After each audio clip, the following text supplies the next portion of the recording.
Rolling up, I'm feeling fly, yeah, I'm so damn fresh. Got that platinum grill, bringing in the checks. Diamonds in my mouth, shining when I speak. That umbrella guy, flossing speaking geek. Ice on my teeth, I'm dripping so hard. Platinum grills, I'm the king of the boulevard. Throwing money in the club, making haters mad. I'm the baddest in the game, no one gets a pass. Ooh yeah. Crushing all these lines, yeah, I feel fly. Rolling on the dubs, that umbrella guy. Iced out flow on the boulevard. You ain't a comic gangster, don't be playing hard. Ice on my teeth, I'm flying so high. Dropping the bass, that umbrella guy. One drill to rule them all, one drill to bind them. Baby, I'm so iced out, gonna blind them. Rolling in town, I'm an army of one. Doing verbal walk-bys, blazing like the sun. Riding in my whip, crushing false accusers. Dropping off the bass on the real abusers. Yeah. Living life fast, no time for the slow. Justice on my mind, stacking up on that flow. Life in the fast lane, no time to blink. Ice on my teeth, watch it when I speak. Chillin' on my rhymes, never missing a beat. Ice on my teeth, yeah, I'm living that sweet. That umbrella guy, bringing the platinum heat. Crushing every hater, no time for defeat. Oh yeah. Oh yeah. Ice on my teeth, baby.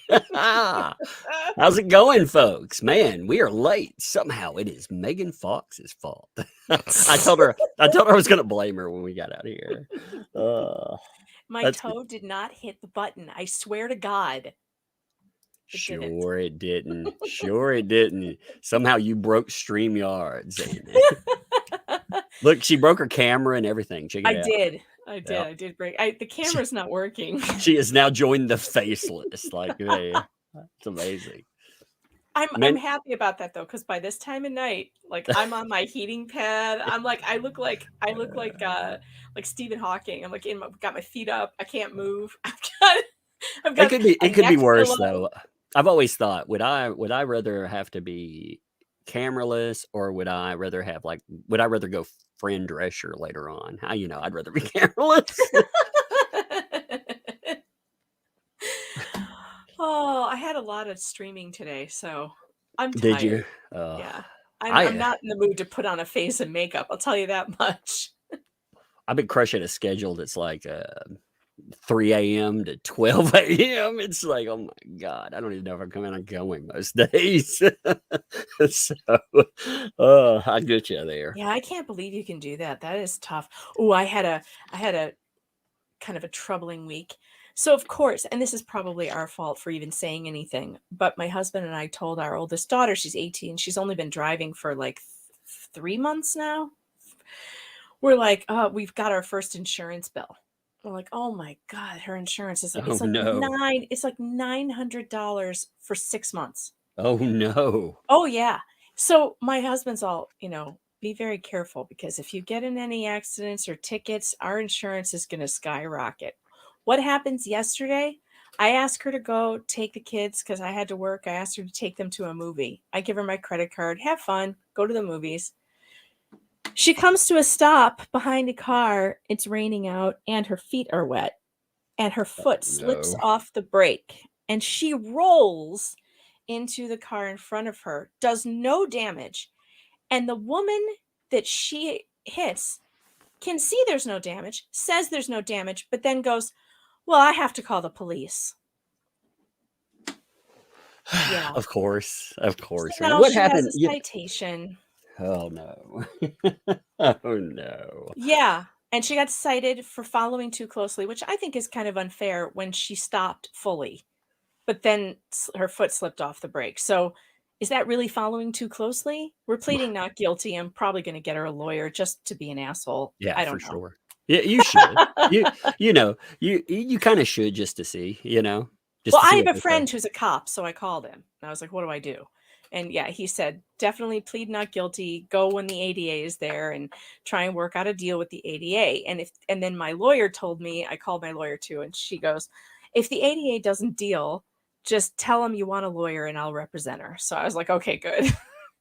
Man, my My daughter makes fun of me because I at anything I'll play about anything in the car, but I ban the band Metallica. If it ever comes on, the movie Jeepers Creepers, like a certain song comes on that's bad hoodoo. You don't want it on. Metallica. Anytime it ever comes on, my car either I've wrecked or Oh my no. car almost, yeah. So Which one? every Which song? just different songs, but it's been like the But it's first time I always wrecked a Metallica? car. Yeah, the first time I wrecked a car, that was with I That's think weird the because the song. first time I got a speeding ticket, it was Metallica. It was Enter Sandman. But that's because whenever Enter Sandman comes on the radio, my right foot hits the floor. It's just like there's something about Metallica and driving.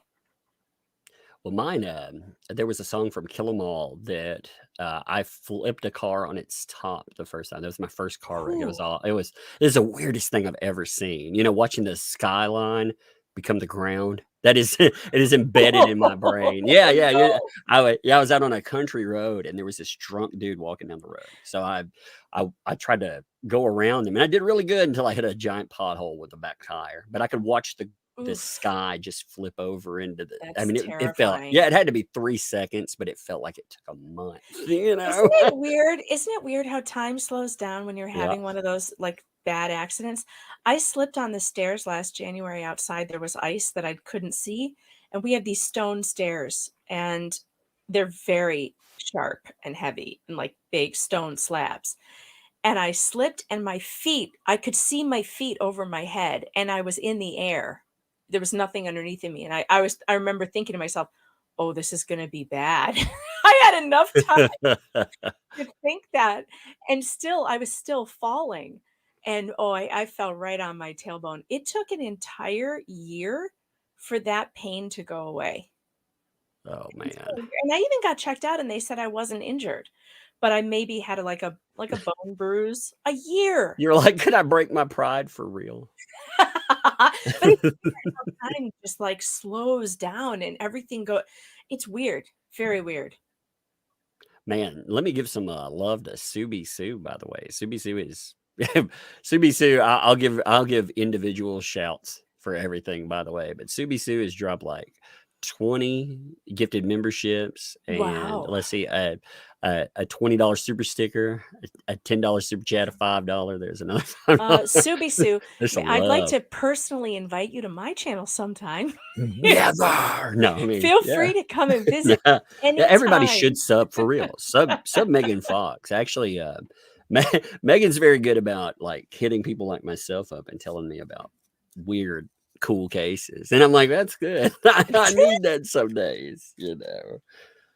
Ah, we I gotta I I just don't believe in, keeping stories to myself when they're this weird and this good. well, what's crazy so I noticed that, the Clayton Echard stuff, when I ended up typing in his name looking for a picture for my stream, and I was like, "Hey, wait a minute, there's an article with his name on it. What's going on?" It finally blew up. It Yep. finally hit the mainstream press, and because AZ Central/USA Jeez. Today picked it up, it's now on Yahoo, on MSN. It's Yeah, going here it is national. right there. You can see It's it. You yeah, have the it's Arizona going viral. Republic, Screen Rant, E Online. Oh, and I mean, E picked it up? No yeah. way. No, wait a minute. That's a October. Yeah, That no. okay, So that's an right old one. now, Here's the the new newest one from ones the Arizona. I gotta switch this over. Even with that, you have to switch over because Google, any of these cases, Google will not show certain cases in relevance. And it's a strange isn't that thing. weird? When did that Yep. start happening? I noticed that it's happening on Bing too. I use Microsoft Bing. Yeah, actually, Brave is quite terrible about it as well. It's So what I do horrible. is I go to news, then I go to the anytime, and Yeah, yeah, and switch I'll it hit down. past 7 days, and then it will put it in order. Yeah, But you that's what I have to drop. I actually drop sort select by it. date. Yeah, and Mhm. then the unfortunate thing is the Google sort bot is supposed to be there, to find everything that's relevant. It's not supposed to sort it and say, yeah, that doesn't really count. Uh-huh. But it So was interesting. it hit Still, Yahoo, and it hit, yeah, MSN, AZ Central, And the AZ Central one, the top article that comes up, there is a video, Tug, that you have not seen yet of the hearing on Wednesday. Now it's only 8 minutes. I even noticed the picture. Like, that's what caught me right off, with the Arizona Republic. I was like, wait a minute, there's a picture in the courtroom. What's going on? Yeah. Isn't that funny? No. So the AZ Central or AZ Republic or whatever, they got access. They got access to a couple of minutes from the hearing. Now we're going to get the entire video, but we have to wait because Maricopa County is really ridiculous. You have to go and request things, and then you can either pick them up in person or they have to mail it to you via snail mail. It's so dumb, Tug. They don't send electronic records for the most part. So they must have the entire hearing, but they only put 8 minutes of it on their website. I talked to the reporter who wrote this story, and I asked him if he could put it on a shared drive, and he told me he didn't have access to it, which is probably not true. I'm sure that's not. He was like, yes, sucker, that's not real. Oh, yeah, I see it right here. Oh, I see that 8 minutes. I haven't even looked at this yet. You got to watch it. We got to watch it. We should watch it. You're going to laugh. I mean, there's a lot of stuff. By the way, today, there's stuff to cover off of this. There's some crazy Depp stuff going on right now. I mean, craziness that had just popped up with Adam Waldman basically rolling back and forth, that hit piece on him. He's going to town on Alex Moisturous. I mean, he's taking him to task. Oh, it's good stuff. Moisturous. Oh, I love it. I love it. I love watching old Moisturous freaking. You can tell he's some kind of pay shill anyway. I saw someone talking about that, and we'll have to hit all that. Here we go. There we go. I had to lock it in real quick. Right there she is. She's in the white shirt in the front. That's her attorney. That's Corey Keith. He is her attorney, her poor attorney, who's probably going to quit in the next week. Oh, I would. I'd be like, man, I don't want anything to do with this. I mean, this is a bunch of crazy right here. It is. And that's Greg Woodnick in the blue, and Clayton is in the brown shirt. Yeah, I was making sure the sound worked. Before it came out. There we go. Good morning, everyone. This is the time set in FC 2023-052-114. Appearances, please. Beginning first with Petitioner's Counsel. Morning, Your Honor. Corey Keith appearing on behalf of Petitioner Laura Owens. Myself and client are both present and appearing in person. Good morning to you both. And from the respondent. Good morning, Judge. Greg Woodnick. I've got Clayton Echard with me, and my associate Isabel Rani is behind me. Good morning to all three of you. All right, this is the time set for status conference. As the parties vote no, a motion to continue was filed. Mr. Woodnick, that was your motion, so I'll allow you to go first. Judge, thank you. As the court is aware from the meetings, we have zero disclosure. And I don't think zero is an understatement. I did speak with counsel in the hallway. He indicated that disclosure was I like that. And zero is an understatement. Now watch Laura, because I think I don't remember when she starts doing it, but she starts trying to talk to her attorney like that's not true, like trying to tell him things and pointing at him, and he's kind of leaning away from her. Oh no. And his posture throughout this entire thing, his shoulders keep getting schlumpier and schlumpier as it goes. It's a crack up. Oh man, you can see that family money getting spent here too. Yep, gotta keep switching off these freaking lawyers, man. was forthcoming, maybe as soon as later this week. I'll believe it when I see it, but in any event, we are not prepared to go to trial next week on any of the remaining issues because we have nothing. I'm asking the court to reset the trial for 45, 60 days, whatever the court's availability is, and I'm asking the court to give us 2 hours. All right, counsel. Thank you, Your Honor. Your Honor, we're not opposing the motion to continue the trial. We're in agreement with the need for the continuance on the trial. I did want to address, we received a ruling regarding our motion for confidentiality this morning. There has been new evidence, threats to my client's life that were made to her on Facebook since. Oh my God. So that's what they're going to go with. Well, did you know about this? So this was what happened minutes, like literally hours after Dave Neal signs the thing that says he will not incite anyone to violence against her. And she has the thing dismissed, the harassment claim against him. Hours later, she's writing him an email entitled Emergency, claiming that someone on Facebook with hashtag justice for Dave Neal is issuing death threats against her and her mother to say, go shoot them in the head, and putting their address up. Though it's not her address, it's somebody else's address. They got it wrong or whatever. And she's trying to pin it to Dave Neal. Pretty convenient, huh? A couple That's hours very after. convenient. Just I mean, that's I saw the new hit pieces that she, all the new pin stuff. I was like, good Lord, man. She hates that guy, man. She hates She him. hates Dave, which Oh, is so weird. He's the nicest guy on earth. Like Dave Neal is seriously, he's like the happiest, go luckiest guy ever. well, and he when I listen, when I talk to him, I listen to what he said. He was very careful not to be offensive in any way. Oh, I know. She's prodded and poked him, and she said the worst stuff about him. It's just like, oh my God, man. But just to show you how ridiculous and unserious she is. So that was Wednesday, right? But look at this, Tug. We get this today. It gets posted on Reddit. Let me show you this because this is unbelievable. So if I go over to Reddit, Justice for Clayton. Give me one second. I'll pull this down for a second. And Yeah, let me you when got you're to ready. see this because this Okay. goes right into the her claims that she's in some kind of danger, and she's getting death threats. Yes, there's death threats. Okay, well, we have evidence now. Here, I'm going to share this with you in the private chat. Share. What the hell? Come on, give me the link.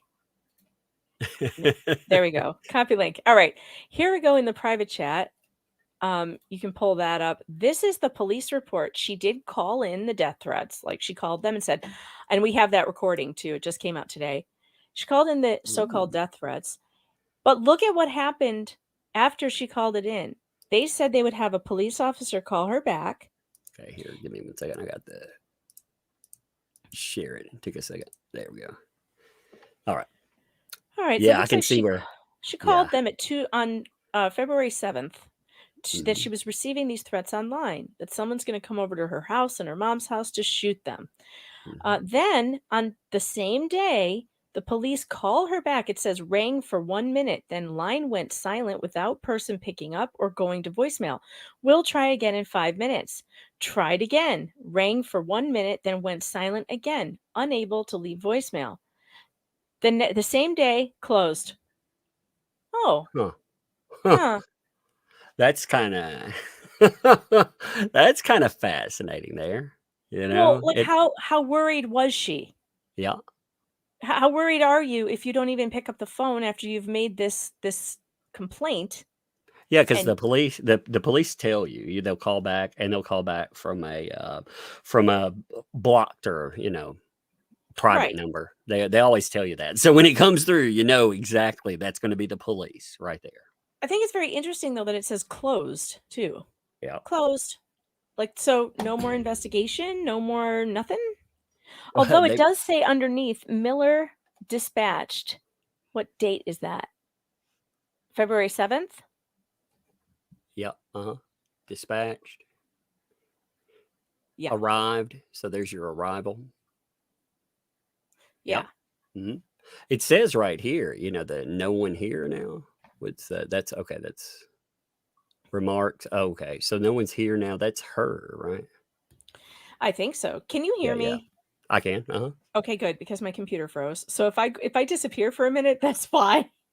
Yeah. I figure you somehow kicked your microphone with your foot. I didn't, but whatever. I gave you another link in the private chat, which goes to the actual phone call of her calling the police to report these death threats. So that's only a couple seconds or like a minute long.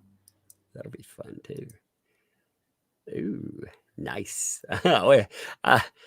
There's so much crazy. Like all this stuff is so nuts. That's what I try to explain. I'm not interested in like people's family drama, but this is so far off the scale. Oh, it's crazy. There's no family. That's the nuts thing. It's somebody dragging you into family court, claiming crazy shit, going after other people, faking harassment. You know, I'm willing to say faking, not allegedly, faking. Faking. Yeah, I know. That's a police staff. Hi, I'm calling because I have somebody who's threatening me and my mom, saying they're going to come shoot us. Okay, what's your address? My address, well, I Did they take the address out, by the way? Yeah, they do. Okay. can give my address, but they're actually giving the wrong address for my mom, and they're acting like that's where they're going to go. Are they threatening you or threatening your mom? They're saying me, but then they're sending an address for my mom, but it's not actually the right address. They posted it Right, online. but you're the Yeah, one they posted it receiving on- the threat. Is that correct? Correct. Okay, so what's your address?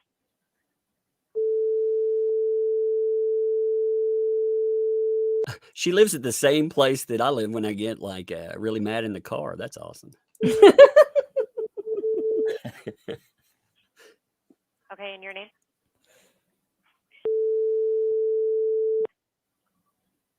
And your phone number? I love the editing, actually. I know. It's so good. Okay, and no one's there now that you're aware of? Not that I'm aware of, no.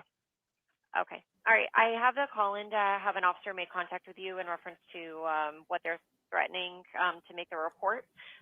So if you get any blocked or unknown numbers, it might be the officer just reaching out to you. And if for some reason someone does show up in the meantime, just call 911. That's exactly what I said. They tell you that. They always tell you it's going to be a blocked or unlisted number. It's going to roll in, you know, so, you know, police, like, it's not like some, you know, it's not like it's not noticeable. God. Right. Okay, sounds good. Thank you so much. You're welcome. Oh, that was funny though. So I've never seen I've seen some pretty crazy hoaxes before, but this is at another level. Oh, it's totally at another level. You should keep playing the hearing. I'm going to back I out am. and come back in. I'm going to reboot. I'll be back. Okay. All right. All right. Bye. Here we go. I'm going to keep playing. The pleading practice regarding the motion practice regarding that motion for confidentiality. So I did want to have the opportunity to address that with the court, assuming that the court's position still remains the same with regards to that motion. I did indicate to Mr. Woodnick we will have discovery forthcoming by the end of the week with relation to my client's pregnancy records. Discovery has been requested far outside of the scope of what I believe is appropriate. And so I was hoping to be able to address that with the court as well today. Okay. All right. So we'll deal with the motion to continue first, then we'll deal with re-urging on the confidentiality and the discovery. Understood. Your Honor, I believe my client went to the doctor in mid-November, and that's when it was determined that she had had a miscarriage. We would believe that it was in the maybe month or 2 months leading up to that time. So previous counsel should have disclosed that. Correct? Well, Your Honor, I believe that the increasingly concerning nature of this case and the request for confidentiality and the request for the dismissal, I believe that given the fact that everything my client sends to respondent is being shared with the media, believe that warrants at least some degree of the court. Wow. So they set their date down. It's fascinating. And the judge is like, wait a minute. Shouldn't your prior counsel put that through? No. Well, they shouldn't because everything's being shared with the media. That's fascinating considering the person that's been sharing everything with the media was really her. Finding her actions to be reasonable. She is actually receiving threats to her life, voicemails on her phone. I mean, this is concerning conduct from the public. And so we were just waiting on, same thing with the deposition. I told Mr. Woodnick we would appear for a deposition if the court ordered us to. We just wanted to have the motion to quash and the motion for confidentiality ruled on prior to doing so because we wanted to have the court's input into if those things were necessary. But counsel, my follow-up question to you then would be, if she had disclosed it in November, wouldn't this case have simply gone away and these issues wouldn't remain? Well, no, Your Honor, because she did disclose the fact that she had a miscarriage. It's well documented in her pleadings. I understand that the medical record, but my client does have a patient. She has privileges that in this case are not only being so she has privileges. not fully considered, but that's fascinating. That's the argument now. Well, she actually has privileges. Yeah, you know, We call you those do. white woman privileges. Yeah, apparently. Apparently. You know, like I don't have to prove that I was actually ever pregnant privileges. That's, you know, Yeah, that's some pretty big privileges right yeah. there. You know, I agree. You know, I agree. You do have medical confidentiality that should be in place, but not if that is the core issue of why you're in court. You know, holy shit. It's being taken even further, and her documents are being. I have no doubt that the second we send over that disclosure statement by the end of the week, all of her records will be on Reddit. And so, Your Honor, I don't believe that. I understand where the court is coming from, and I think that had there been some sort of an agreement, we've offered for the documents to be shared between counsel. I've offered for him to come to my office and see the documents, and we've had some discussion about that. Obviously, the recent pleadings I think may change that from the court, but it's not us trying. Was that her plan with talking about harassment and stuff, though, hoping that she could get not only, you know, if she can't get an order to quash, if she can't get a motion for confidentiality, then if she could go a different way, if she could, you know, call it actual harassment, if she could get some move in the court, you know, some kind of protection there, you would never have any document come out either. You know, she could link it to him. So Yeah, probably. I think it was two reasons. One, to get back at Dave Neal, to keep harassing him, because that's why she made him admit to, or not admit, but to sign a thing that said, I won't incite anyone to violence. You know, he didn't think there's any harm in signing it because he's never done that and he's never going to. right. But it was for her to say, oh, look, you're inciting it. Look, she put hashtag justice for Dave Neal. She's your fan, you know? And then the second reason was to get the judge to seal the records. Because she's trying to say, look at what's happening to Yep. me now. The public is after me. And it's all because these records are public and oh, poor me. It's fascinating that this person didn't think far enough ahead, that they were like, maybe this could blow up in my fucking face when I went to the media. You know what I mean? I mean, that's just wild. Trying to hide the ball. It's us trying to make sure that my client's medical records aren't shared with the entire world. All right, we'll have the minute agree reflect that no party is to disclose outside of themselves any medical or other documentation disclosed between the parties. That goes both ways. I don't want anyone releasing any exhibits, medical records, or anything else regarding the other person. And that goes both ways, and truthfully should go without saying, but I recognize it does not in this case. I'm actually not sure why she would say that should go without saying. They do. They exhibits. They do this in everything, man. I mean, okay, they do this in protective orders. Honestly, she's including exhibits though, Tug. I get medical records. Like we don't want her medical. Yeah, but records I'm saying, like, you know, it's also the language of it, the way the judge, you know, the appearance of impartiality. So even in if you've ever listened to like even a protective order, they're like, yeah, you know, no matter what party is really the problem, unless you have, you know, somebody tries to kill another person or something. And most of them, they're just like, yeah, well, nobody needs to be around each other. I find the way the courts respond to stuff pretty fascinating. Yeah, it is interesting. Order that the records be disclosed dating back to August of 2020. That's 1 year prior to the first filing. I think that that's appropriate. Appreciate that Your Honor's not living this case every day, but the testimony, the statement of counsel was just that mother says she had a miscarriage 2 months before November. In November, the parties appeared. Wait, mother said? That's going to be our... Yeah, we're calling her mother. Well, I think because in family court, that's like just how they designate. It just sounds funny. Mother said. It sounds like it sounds like some Fatal Attraction shit. You know what I mean? And it was interesting what the judge said just before that too. She actually said that the medical records would be discoverable back to 2020. Do you know what that means, Tug? That means that Greg Gillespie's time period of when she sued him and claimed she was pregnant will be in that discovery. That's fascinating. God. It's so good. Which I think is another clue that the judge is on to her. She wants to see what she's been up to.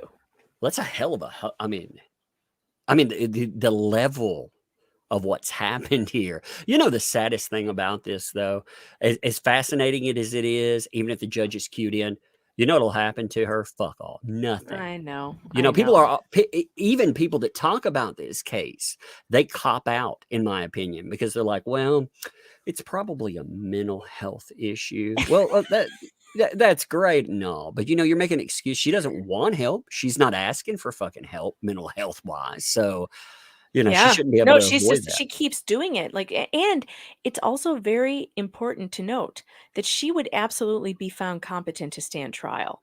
For real. Yes. Right? I mean, she is not she's not insane in any way. She would not be ruled incompetent for trial. She can function, she can reason, she writes these long things. This is somebody who could be charged criminally and stand trial. So I don't really want to hear that she's mentally disturbed and that's why she's doing it. We would never give that excuse to a man. I think it's funny. Every time I'm going to hear like mother, I'm going to think Norman Bates now. You know, mother. And how weird for her to be called mother. And this is a woman who has faked multiple pregnancies, has never had a baby. She's not a mother. It's actually another slap in the face to call her mother. But I know why Greg is doing it, because that's just how attorneys refer to, you know, female plaintiffs in family court when this is about a custody case. It's mother and father. I'm gonna start referring to myself as mother. Mother Tug. Mother Tug. You need a new icon. You need the one with Tug's tits and a baby hanging off of it. No, I need a moon bump. I'm gonna be standing with a moon bump on. Be like, oh yeah, mother Tug. Tug rubbing the moon bump. It. Be like, shh, baby, shh. I call it the Tug rub. No.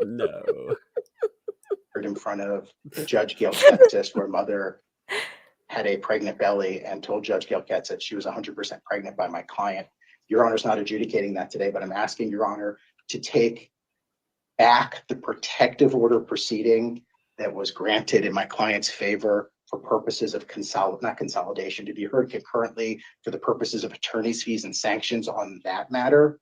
Because if what counsel just said is that she was not pregnant at that time and she lied to Judge Gail-Ketsis in that proceeding, look at her. That's sanctionable, and Your Honor could enter orders under that proceeding. So I'm asking Your Honor. Oh, she's freaking out about that. Yeah. And look at how her lawyer doesn't want to acknowledge that she's trying not to speak to her.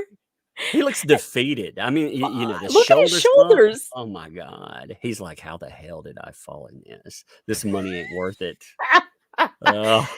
Did you? So I was gone while you heard the part where he puts forward the explanation for the so-called miscarriage. You heard that, right? That she may have had the miscarriage in, you know, a month or two before November, but didn't know it. What? So that far along and not noticing in any, I mean, that's just that's absurd. And it gets worse. He's going to say that he has, did I miss the part where he says he has experts who are going to testify that this can happen? Not that it happened to her. I don't remember them saying that. Didn't. Okay, well then it's coming. Let's see. Honor to take, not jurisdiction, but to hear that matter concurrently, or to have that file available for our upcoming evidentiary hearing. Response? Your Honor, I would ask the court to deny that request. Spoken to experts in this case preemptively about this trial. The reality is sometimes people have miscarriages and they don't even know that they miscarried. That I'm not saying that is the circumstance here. I certainly wasn't present. Look at the lawyer. He was like, "What the?" He looked over. He's like, "Wait, what?" Yeah. Did you see his head flip around that fast? Yeah. He was like, "What the what now?" And Greg Gillespie is in the black T-shirt. Greg's sitting in the black T-shirt, and he has been cracking up during this explanation too. He keeps on trying not to laugh. He's stifling laughter back there. Oh, what a crazy. That my client has not lied in this case. She has not intentionally lied to the court. Whether or not she was pregnant on that date, I think she could have testified that she was pregnant and she could have had a miscarriage days prior. I don't know, but I believe that the testimony in her deposition, the testimony in her final trial, and the expert testimony that will come with it will make those things clear. I believe it'd be absolutely inappropriate to throw out previous proceedings in this case. based on my statement, not even my client's statement, there would need to be an evidentiary hearing in order for that to be proper. But I think that's what he's asking. He's asking that the evidentiary hearing be wrapped into this. And Your Honor, that's not appropriate. The evidentiary hearing has already been done. And like I said, my client's statements that were made during that hearing were true to the best of her knowledge. The reality here is sometimes women believe that they're still pregnant when they've had a miscarriage, and they don't know until they go to the doctor that their levels are no longer appropriate for a pregnant woman. Hold on. Teresa in the chat is like, oh, lawyer splaining pregnancy to the female judge. Yes, Teresa, that's exactly what he's doing. You know what this also says, though? This says that you can buy a fucking expert for anything.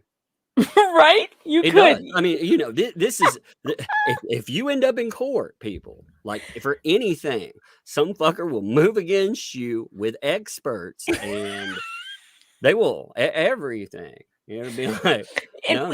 He just said, this expert was saying that sometimes women, they don't know that they had a miscarriage until their levels are checked. She said she was 24 weeks pregnant. They are not checking her HCG levels at that point. They are looking for fetal heartbeats. They're doing a fetal heartbeat check at every weekly appointment, especially because she said she was high risk. 24 weeks along. She also claimed at the November 2nd hearing that she had just been to Dr. Higley, her OBGYN, last Friday. That would have been October 27th. On October 27th, she's claiming now that the babies were dead then. And what? Dr. Higley just didn't know? Just didn't tell her. Two babies are dead. Yeah, it was just small talk. They were like, hey, how you doing? You know, yeah, it's good. All right. Well, here you go. Whoops, I forgot to tell you that. My bad. It's insane. It's insane. There is no possible way. And they're not doing level checking. She thinks that the only way to check for pregnancy is a P test. You don't check for pregnancy to check on the pregnancy with a P test, dummy. After you're 24 weeks along, you're getting a fetal heart report. This sounds every like, time.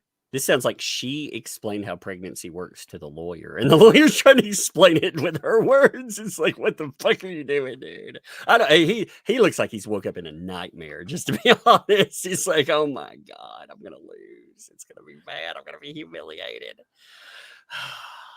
Oh, it is. But no, this gets even better. His body language. Just pay attention. My God, he looks defeated, though. I mean, already. He has a hard time coming up with what he's going to say next. I do believe that is what occurred in this case. Timing-wise, I don't know if any of us will ever be able to tell exactly when that miscarriage took place. But I do. That was my favorite part. He shrugs his shoulder like, okay, I'm coming up with something. I don't know if any of us will ever be able to tell. Oh my God. What an answer there. Well, it happens sometime. When? Who knows? No one will ever. No one will ever know. Your Honor, crazy. please. Like, so your medical records and your experts will. That's what they're going to be like. Yeah, we may not ever know when things like that happen. We're just, again, for the audience, if you're not wrapping your head around this, we have done the math. If she lost the babies a month to 2 months before November 2nd, that still is a second trimester baby. Okay, that's a body. It doesn't reabsorb into the body. You would have to actually go through labor and delivery to expel the bodies. There's no way she wouldn't know that was happening. Or if the bodies stayed inside of her and they were just dead, she would very quickly go into sepsis and die. You cannot walk around with dead fetuses inside you. And I'm sorry that if this is triggering anyone who has been through this, because this is what this has done, is that this woman is appropriating this miscarriage story, and it's really offensive. Well, that's what any of these false fucking accusers do. They take the worst things that happen to people and they appropriate them because they know how horrible that is. And they know that automatically that story, number one, people will link up, but also it's an almost unassailable thing. Look at how many hurdles you have to jump over just to talk about this shit. And I mean, in the courtroom, it's even worse. I've been getting comments on my channel on the live streams that I've been doing from women who have actually been through miscarriages, and they're kind of like sharing their stories.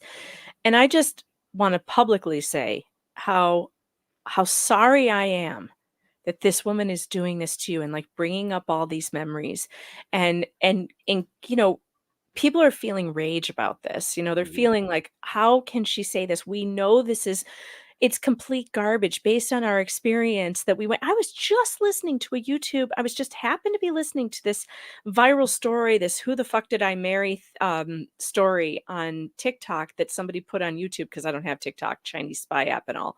But I'm listening to it, and she tells this story about having a miscarriage. And as I'm listening to it, I'm like, oh my goodness, this story is terrible. And she was talking about having to take the pill that Laura talks about taking with Greg Gillespie in that case. Mhm. She goes through this whole thing about taking this pill. Well, her story about taking the I guess it's the abortion pill, but it's, you use it for miscarriages too. Her story about it is just like nothing, it doesn't sound like anything. This woman I'm listening to tell this story about taking the pill. She's telling people, she's like, please, if you don't have to, don't do it. I was in the worst pain of my life and I still had to get a DNC afterwards. And she wasn't anywhere near as far along as Laura Owens claimed to have been. She said she was in the worst pain ever in the bathroom, crying for hours and hours and hours. That isn't the story we're hearing from Laura, either in the Greg Gillespie case or in this case. Like, she's just, it's like she has this very superficial view of what miscarriage is. And women have really been through it, are like, oh, bullshit. Well, I'm glad that people respond with rage to this kind of stuff. It's horrible because it's horrible on both ends, because it's appropriating tragedy and then aiming it again as a false allegation. That's why, that's why I hammer false allegations, because this shit, there are real horrific issues. No matter what you're falsely accused of, there are real horrific issues in play. These people have no fucking idea what they're talking about. Oh God, it irritates me to no end. Like, And I'm seriously. deeply sorry for anyone who's had to suffer that loss, Louise. Me too. I feel the same way. If those of you in the chat right now, there's women in the chat right now sharing their stories. This is something that has affected so many women, and for her to use this to hurt these men, and it's false and it's fake, it is so upsetting. Mother Tugger. Oh my God. Mother Tugger. All right, you have to make that icon now. You have to. Let's finish this one so we. All right, I know, because we have to move on. No, it's just it's crazy, and yet it's heavy, and it's like, man, such a. Anyway, let's finish. Know that my client from our conversations did testify truthfully, and there were not misstatements that were made there. We're certainly not intending to change her testimony, but like I said, we have spoken to experts that have identified that sort of occurrence does sometimes happen. Follow-up question to his comments. Counsel, are you asking that I revisit the order against harassment, or just for purposes of fees and costs? Just for purposes of fees and costs, because the order was appropriate that Judge Gelketsis entered. However, she did not order fees and costs. I would contend that if she knew what we think the evidence will show, which was that Ms. Owens just lied and said she was 24 weeks pregnant with twins, and then apparently had a miscarriage apparently 2 months earlier, that had she, if any of that is true, that had she known that was her testimony at the time, she would have ordered. That is miraculous that here, for a second, let me. Attorney's fees in Mr. Echard's favor, and I'd like that to be on the table at the evidentiary hearing. Did you see her go freak out? You have to back up just a little bit, because as soon as he says she lied again, she freaks out, and her attorney points at the microphone as if to tell her, shut the fuck up, because the microphone is on. Oh my God, let me back it up. I had an ad play, so I was like, oh no, get it out. Oh no, ads. I hit it right because it was right at the end. Yeah, it's right at the end. It cuts I'm off. I'm gonna leave it muted when I pull it up, because we don't even need to hear them. We can just watch her. She's fascinating to watch through all this stuff, because I see that there. Actually, where I'm setting it up, I can see it. I was like, oh you man, see it? Yeah, I pointed right at it. It's like, wait a minute. She does not like to be called a liar. Not at all. It bothers her. Yeah, that's actually part of here's the thing: like people don't like being called liars, but that is part of the court game, you know. Well, and it's The other, also what she is, and she has to know that she's lying. yeah, So well, it's really interesting to me how offended she gets when she gets called out on her shit. yeah. Well, I mean, you know, like in the court thing, you just know that's going to happen anyway. You know, your lawyers kind of they prep you for it. They're like, yeah, don't personalize anything. You know, if nothing else, like stare at the table. You know, doodle, whatever the fuck. Doodle, no, for real. He was telling her that she was taking notes, and that's something that lawyers always because she has a very expressive and overreactive face. Mhm. I guarantee you that he counseled her to write down things when she's feeling the urge to react. Yeah. And she didn't continue doing that. She wasn't listening to him. She kept on trying to talk to him in the middle of their story. My locals chat, by the way, Rosalind, who's been making unbelievable memes, made a meme of her. She found her, she says she found Laura Owen's legal pad. You want to see it? Yeah, show it to me. Start this thing. Here it is. Okay. This is so funny. You ready for share it? Uh-huh. All right. You gotta zoom it. Yeah. Oh, look Mrs. at that. Laura I'm not a Echard. liar. She loves you though. Megan is the You're devil. the devil. You are the devil. Is Corey single? Baby Clayton plus baby Greg are real. Update dating contract. Look at the my drawing of the God. horse and the Oh my rainbow. Oh, that's beautiful. Oh, it was Rogue Mama. I'm sorry, Rosalind. I got the wrong one. It was Rogue Mama. Thank you, Rogue Mama, for this hilarious legal drawing. This is so funny. That God. is lovely. Hey, wait a minute. I've got a kid that just entered. Oh, What are you doing? no problem. Oh, there we go. Here. I want a popsicle. Oh, yes, I know you want a popsicle. I'm sure. Well, who doesn't? Okay. I love popsicles. Everybody loves it. I'm hearing about how everybody loves popsicles. true. Guys, and I love popsicles, Yeah. and I love work pops and love food. Yeah, you love lollipops and lots of food. Yeah, I know that. I know. Aw. All right, hey, go upstairs. Hey, you want to go watch your TV for a little bit? Okay, love you. Then when you're done, we watch a scary movie one time. Will I watch a scary movie when we're done? Yeah, if you want to. What What's a movie? scary movie for her? She tells me all the time she wants to watch Pennywise, which she's saying it. And What? yeah, she loves Pennywise. I mean, like that's her. What? Yeah, she loves Pennywise, and I'm How like, did "Wait a she come across her sister. Pennywise? Her sister. Oh no. Yeah, because her sister And likes that doesn't Pennywise. scare the crap out Oh of her? no, she. Oh my God, some of the way. So we were walking by a storm drain one day, and she was like, she stopped and she was like, "Hey, Pennywise." Oh So I was like, "Oh no!" I was like, "I don't need no. this in my life." Yeah. That's so weird. Will you watch a scary movie with me? Oh yeah, That's she loves scary. bizarre. They love it. They love scary movies. They're always asking me to watch scary movies with them. And I'm Oh, like, I mean, I love them, but you know, and scary movies, you know, you have to be very careful because I mean, you know, in life, people don't need to be afraid of aliens and cornstarch. You know what I mean? There's right. a level of graphic nature, obviously, you know, we don't want there. And True. there's certain things in, or you know, it's like shower. It's like, yeah, you don't want any of that either. But yeah, the real dangers in life, they're not in scary movies. You know, so That's true. yeah. That's true.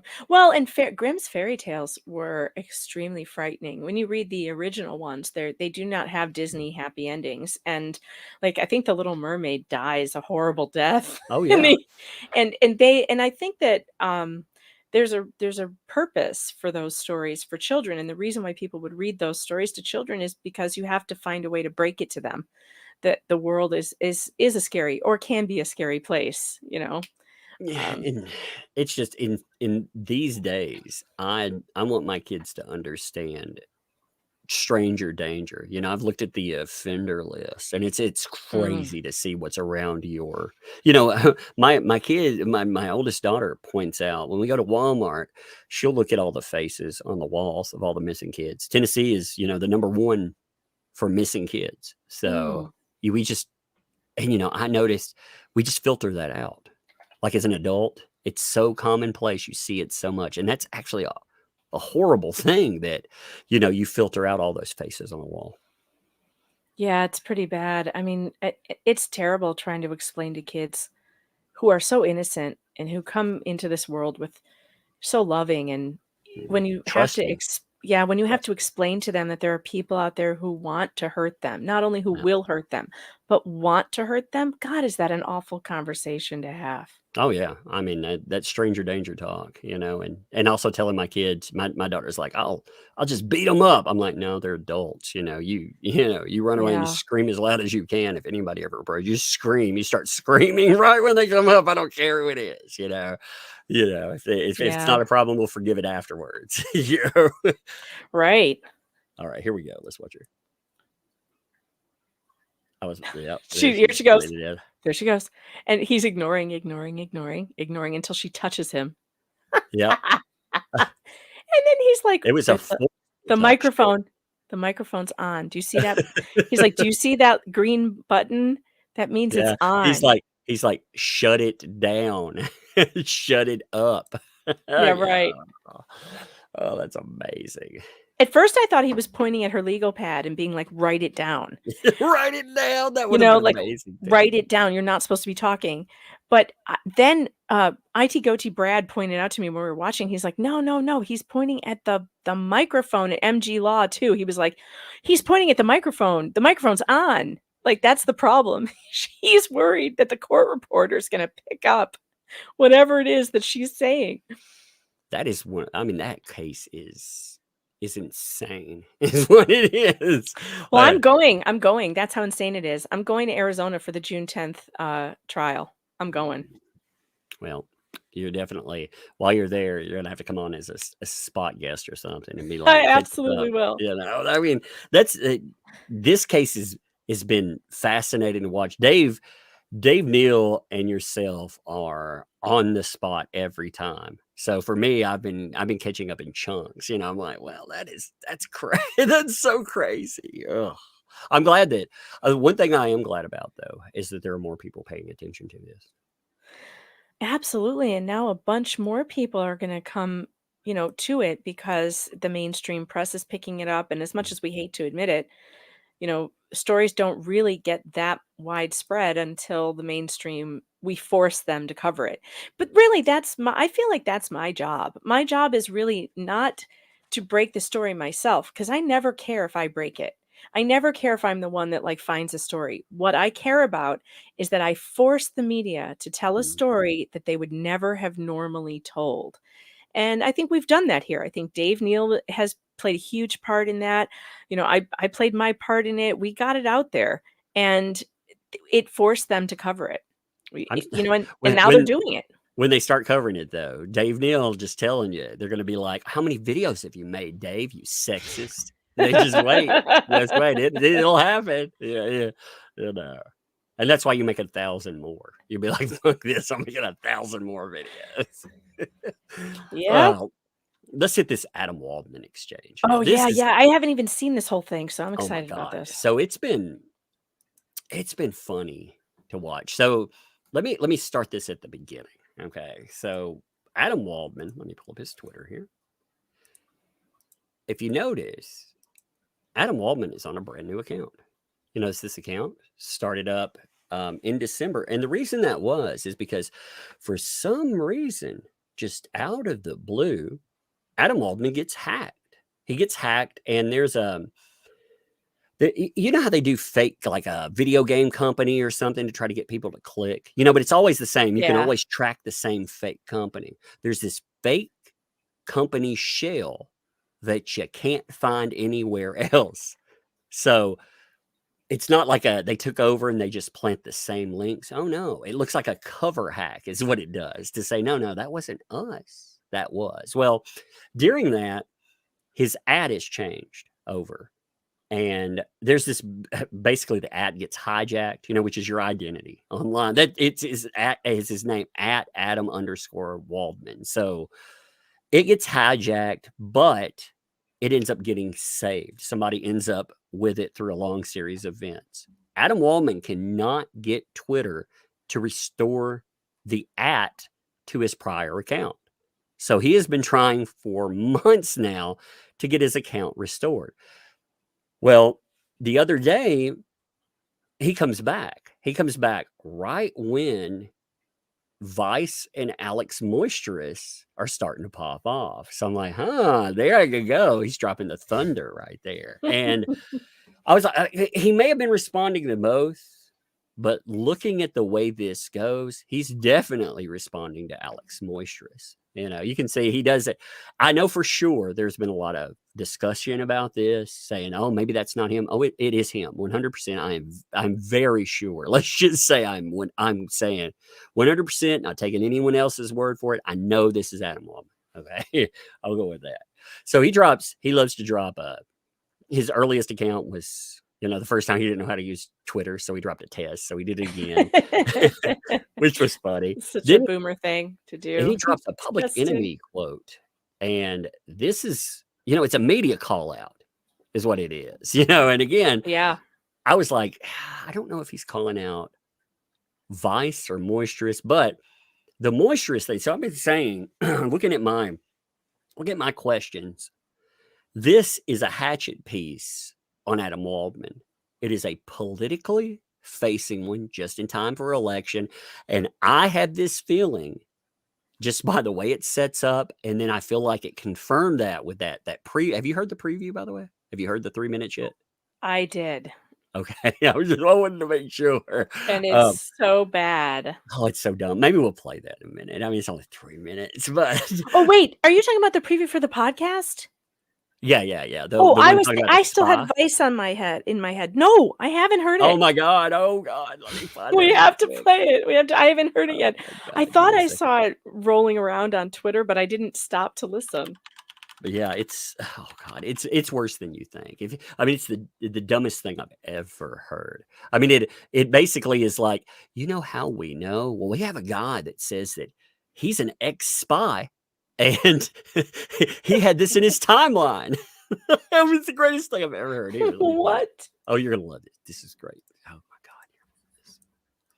I love, it's just like you when you were like, hey, check out this testimony. You're going to love this. Well, you're going to love this, I tell you. Okay, so this is only 3 minutes. This is the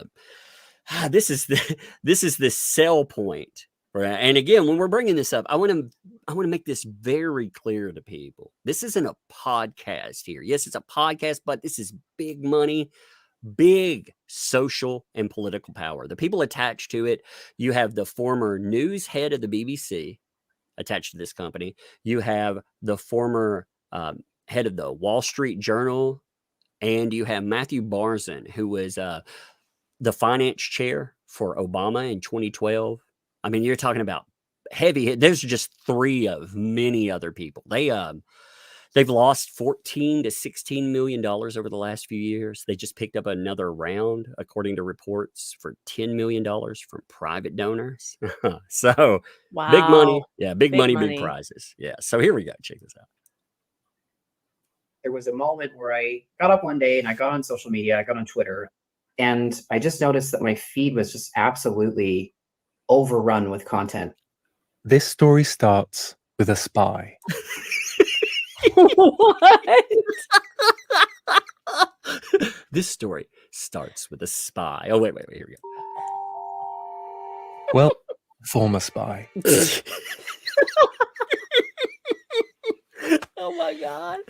Is that Moisturous's voice? That is. I think that's Moisturous. I don't know. I haven't done I deep dag the company, but I don't give a shit if this guy is for real. The music is so cringe too. I mean, Do do do. Do do do. Stop it. I started to try to excise that content from my timeline. Someone who knows how easy it is to sway opinions online. It became apparent fairly quickly that... Hold on. I totally believe this is a spy. He is the gayest sounding voice I ever heard. He for sure is very high up in the feds. I mean, we don't call them fags for nothing. Oh, am I allowed to say that? You said feds. I heard you. I said feds. Yeah. I heard you. Feds.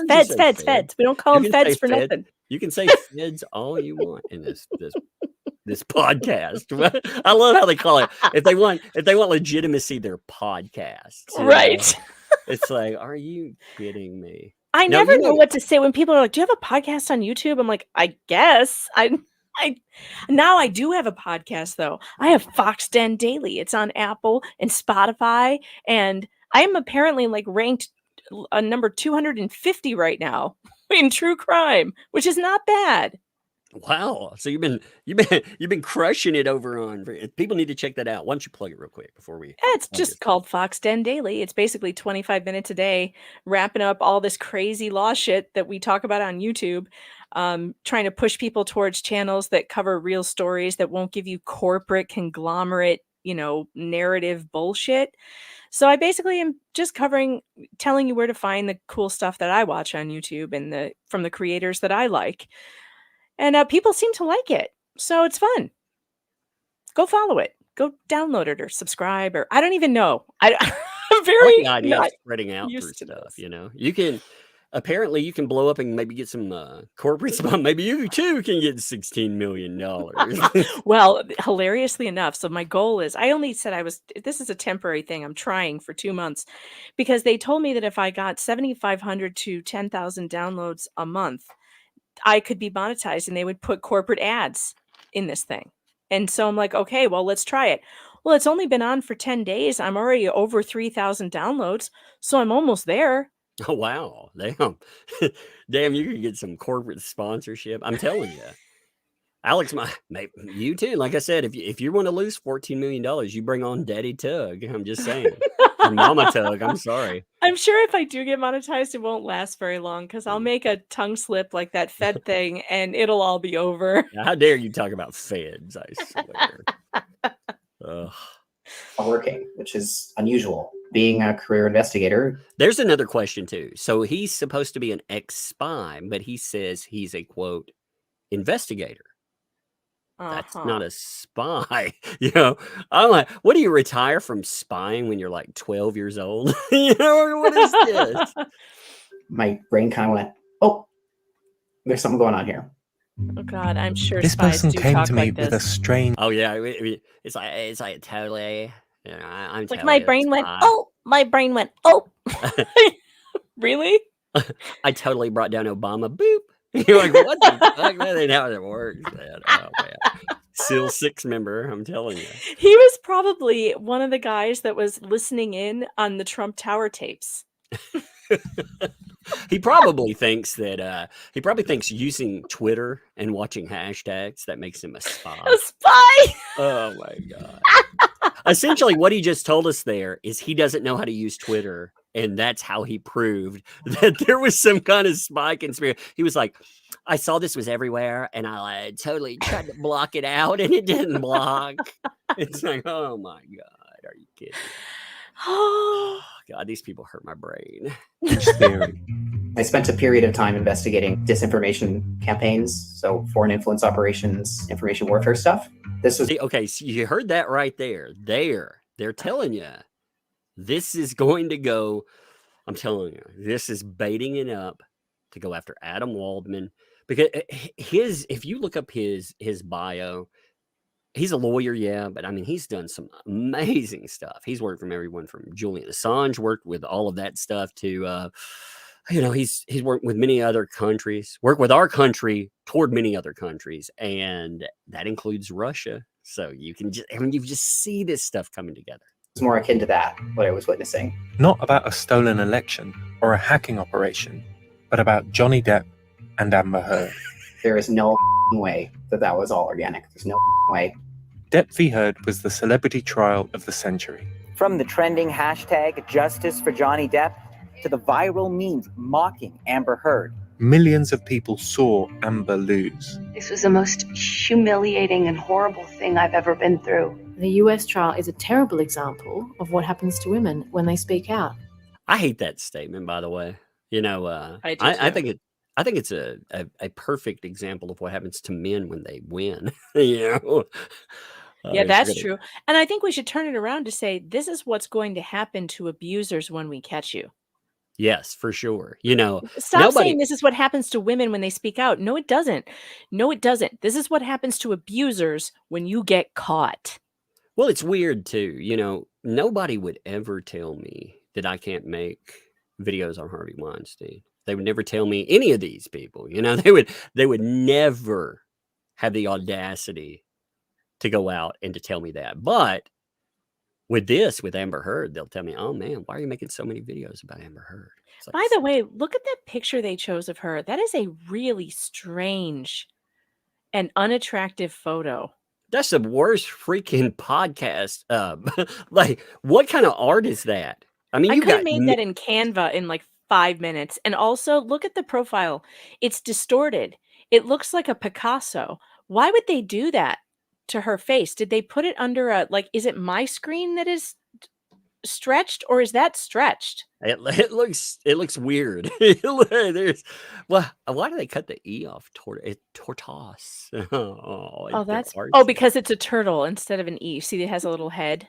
It's a tortoise. That's A cool. tortoise. It's a tortoise. A tortoise. It's French. Moisture is so amazing. I gotta. Maybe show his you name is Moistress. Moistress.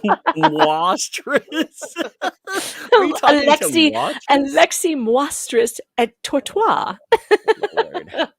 So I heard Kat Timbarge in here, and I've got to show you the funniest thing after we listen to this. With somebody Kat's making in fun- this? Kat? Yes. Yeah, that that's one. Did you know that she's doing ASMR now, or at least she no, started? she did. That was her first. Okay, so when she first started YouTube, this is why she hates YouTubers. All right, she has a channel. It is still up, by the way. You can go check it out, unless she's pulled it down recently. She started out trying to be an ASMR. Yeah, I found that back in the day, and I was like an ASMR girlfriend, or just like doing. No, weird... she tried to do sexy sounds like. Yeah, exactly. It's like, totally. You want me to lick that lollipop of a microphone, you bad boy? It's like, are you kidding me? No. Well, listen. What's funny is listening to her try to sound sassy. I mean, the way she speaks. Oh, like I said, I'm going to show you something at the end of this. I'm Kat Timbarge. Welcome to my ASMR channel. No, she speaks like, I'm totally Kat Timbarge. I mean, you can't whisper and get the vocal fry, can you? Let's see if I can try whispering with vocal fry. Let's try. Whisper. I'm Kat Timbarge. If you want a real feel for her, here, I was going to save this to the end, but I got to show you first. Fuck it. You know? We have to see this. This is going to be good because I still have never seen this. I've never seen, and I cannot stand Kat. No. This is just. She and I got into it once. This isn't the ASMR. This is somebody like laughing about how she talks. Just check this out. If you're ever wanting a Kat Timbarge mockery, here you go. This is the best one I've ever seen. Amber, they're able to direct the general frame, the general atmosphere online. So hot coffee. Totally leave room for Cray. Online. Oh my God. Why are you talking like that?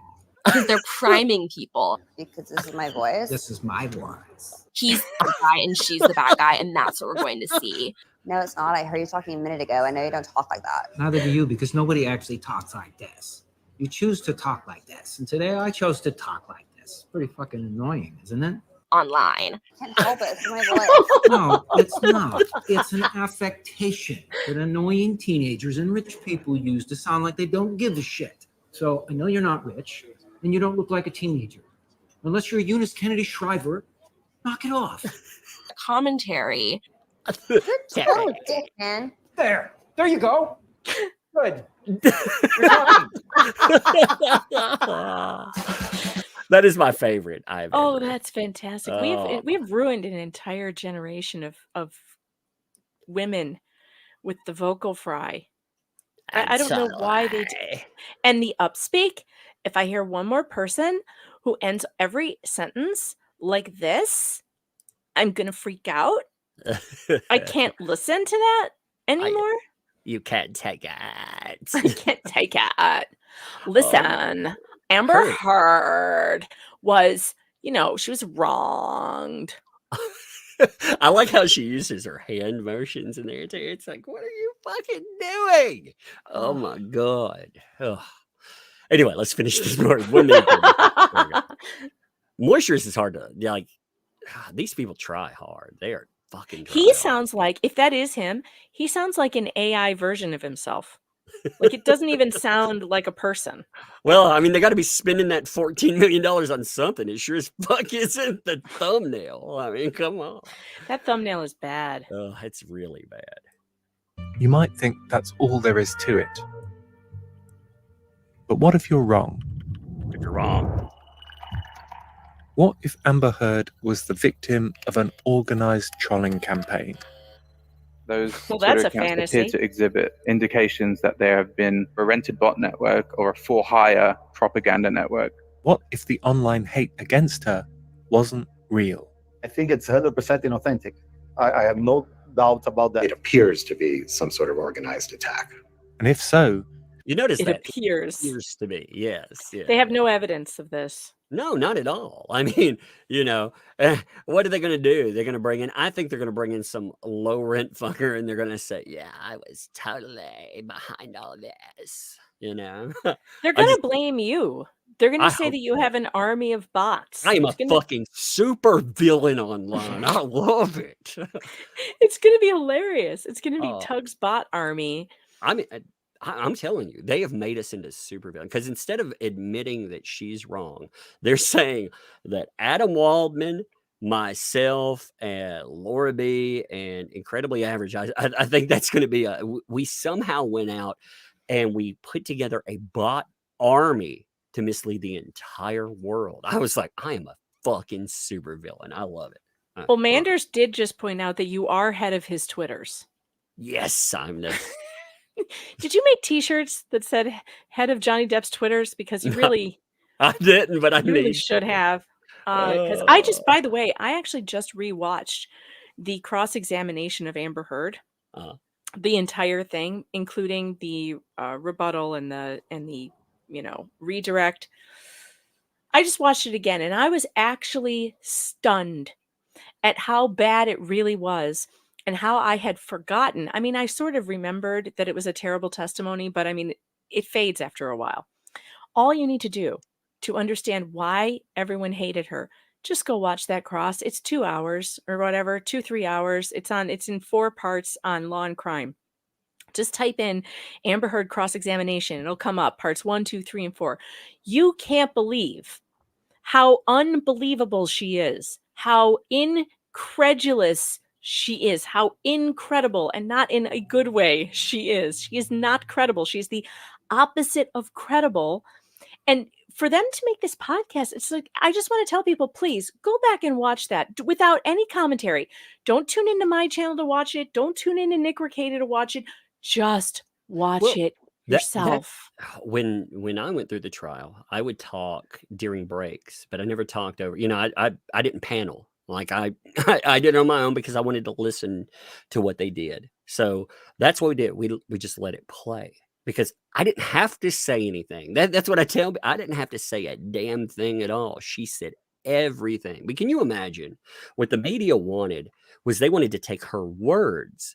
They wanted it on paper. And then they wanted them to summarize what was said instead of you hearing what was said. Right. They wanted it filtered through their filter, the way they've always had control over us. And they can't do that anymore with cameras in the courtroom and us streaming it. Yep. So, that war. But I mean, it's more than that. Like I've seen some crazy stuff, but you got to think the Depp trial, they've gone after Depp harder than they've gone after. Really, I mean, maybe there's a few political bodies that I would say it's comparable to, but even like a Rittenhouse, a firestorm of controversy. They didn't go this hard. I mean, they let it fade.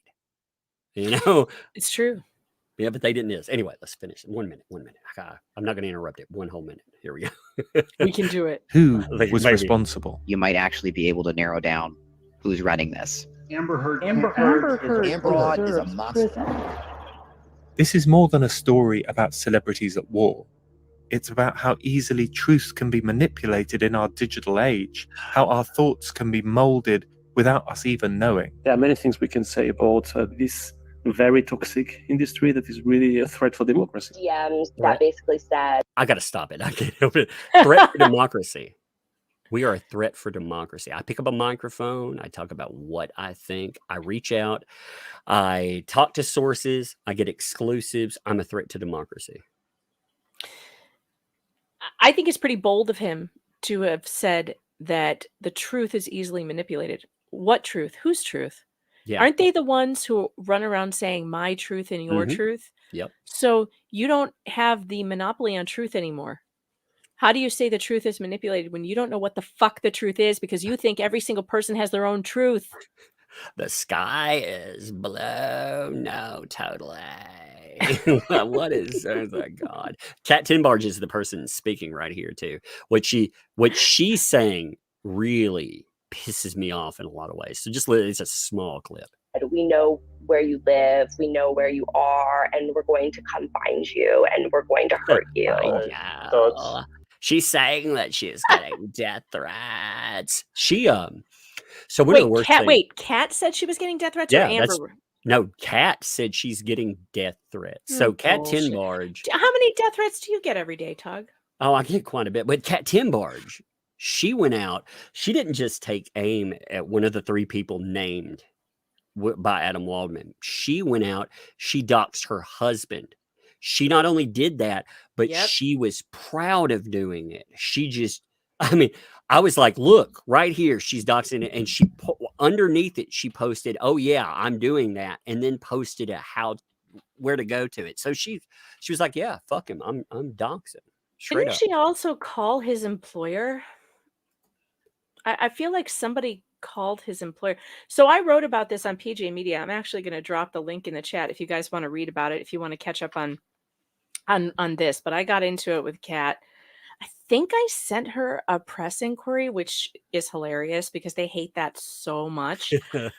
They hate getting press inquiries from other reporters because they just think that they're immune to that. They think that they're the only ones who can send a press inquiry, and they really hate getting press inquiries from me.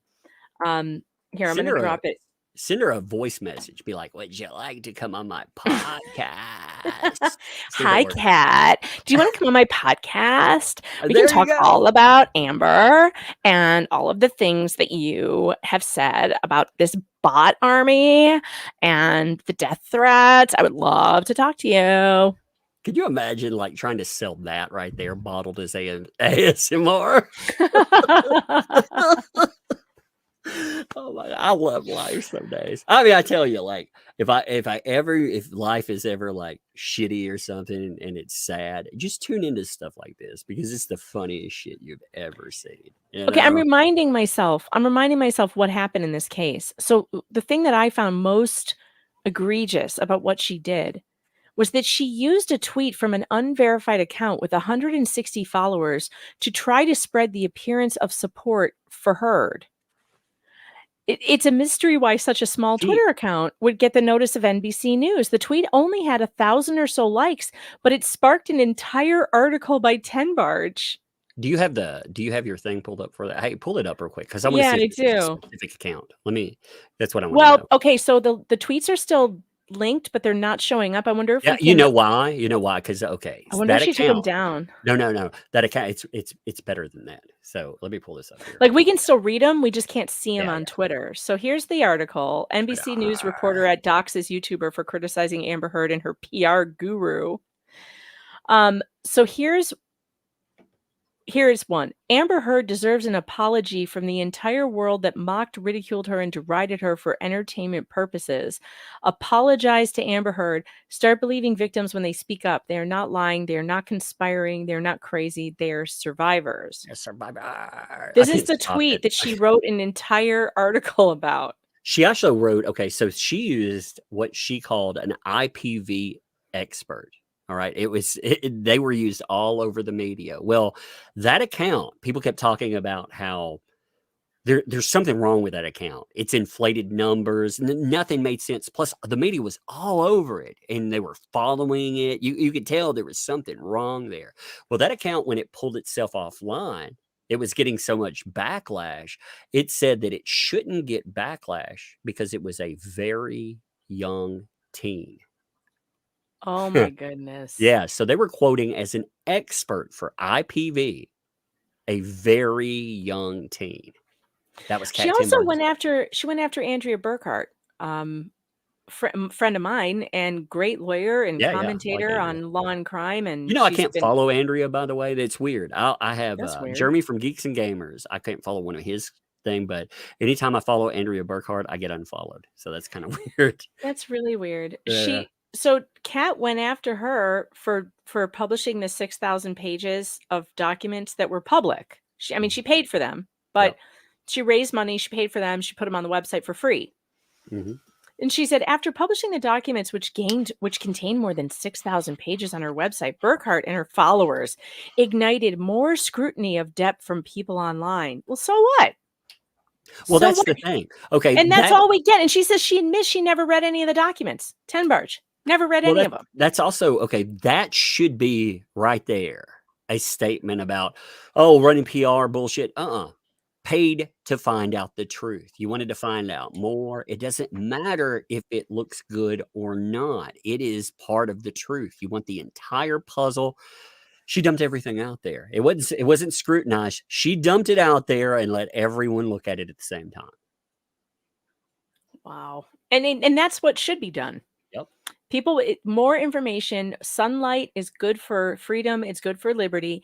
We need to keep on exposing these things as much as possible. So then she goes after Laura. She goes after Laura on YouTube, right? And goes after her husband. And she said that a pro Johnny Depp YouTuber was spreading lies and conspiracy theories about an employee of the public relations firm that works with Amber Heard. A law firm said in a cease and desist letter. It's the same cease and desist letter I got from David Shane. Yeah, so she was communicating. You could tell, first of all, she was saying that Laura B was harassing this person that is tied to David Shane's company. She was, that's what triggered this attack right here. So they go in and they write a response to Laura B talking about her age, talking also about her daughter's age. She's never talked about kids or anything. She was like, I'm old enough to be your daughter, comparing it to her family. It's like, what the fuck, man? Anyway, go ahead. Sorry. No, it's bizarre. Like Shane Communications, then they hired these lawyers to send cease and desist letters to Laura B. They sent them to me too at PJ. They sent it to PJ Media. PJ Media was like, no. If you want to watch that stream with me and Nick Rekieta, it's hilarious. Go to Nick's channel, type in Megan Fox or Nick Rekieta, Megan Fox, David Shane. It should come up, and we read the cease and desist that he sent. It's so freaking funny, you guys. It's so funny. An anonymous account using the name Camilla with 20,000 followers was regularly posting tweets supporting Heard. That went viral. With more often than an account with that number of followers would usually get. It didn't look organic. It looked like manufactured campaign. Not only that, but major news outlets were using the account to inspire pro-Heard articles like 10 Barges. That's the one. It was so when that count went offline, they said that was ran by a quote unquote very young teen. It was 80 followers and a viral tweet with 78,000 likes. Yeah, that's That's bot legit. Farm. That is bot farm. Here's what the account looked like. So I'm glad I got screenshots because obviously the account's gone now. Yeah. And some people thought that this might have been somebody named Chrysanta White because Bachhoven called it out. Noticed that the avatar on the Camilla account is a stylized cartoon image of a black woman with thick, naturally curly hair and looked a lot like one of Shane's employees, Chrysanta White. So here's Camilla's thing, and here's Chrysanta White's. Very similar. Yep. I mean, we'll never know, right? We won't. It still could have been. I mean, it still could be. Yeah.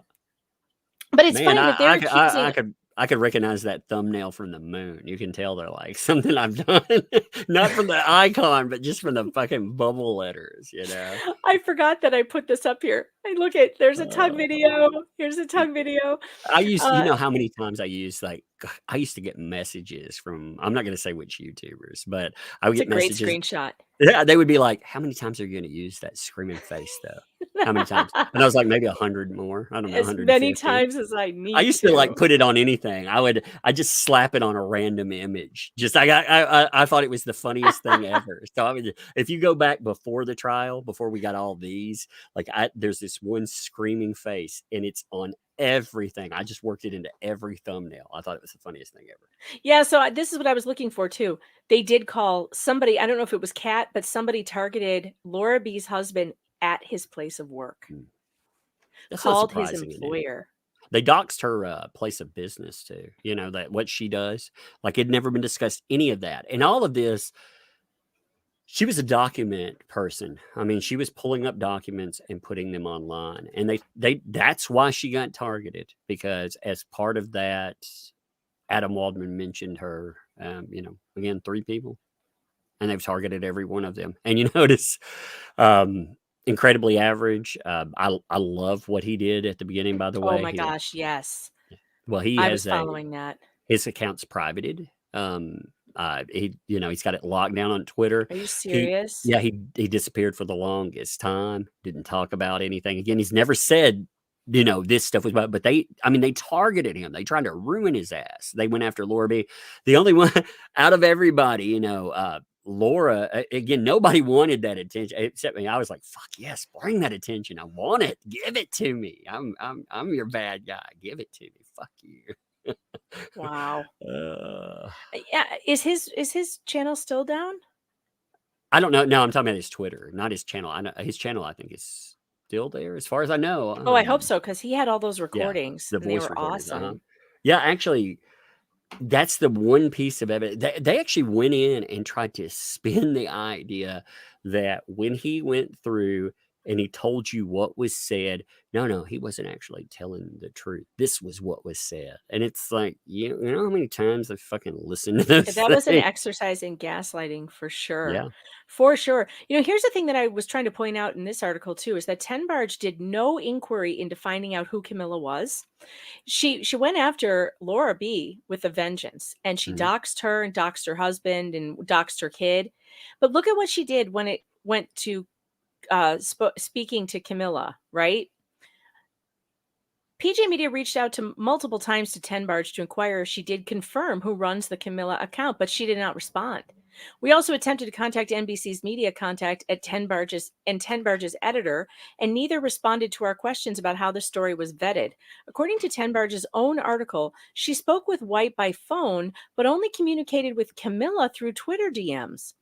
Camilla, who does not disclose her full name to protect her privacy, she said in tweets and via direct message that she is not White, wrote Tenbarge. That's not verification. No. And why does Camilla get to protect her privacy, but Bachhoven does not? Who at NBC authorized the doxing of Bachhoven? Tenbarge could answer those questions, but she has chosen not to. Instead, she spends her time impugning YouTubers and independent media. There has been a push from Depp's base to legitimize the internet journalists who support Depp. Oh, I'm sorry, I'm not doing the vocal fry.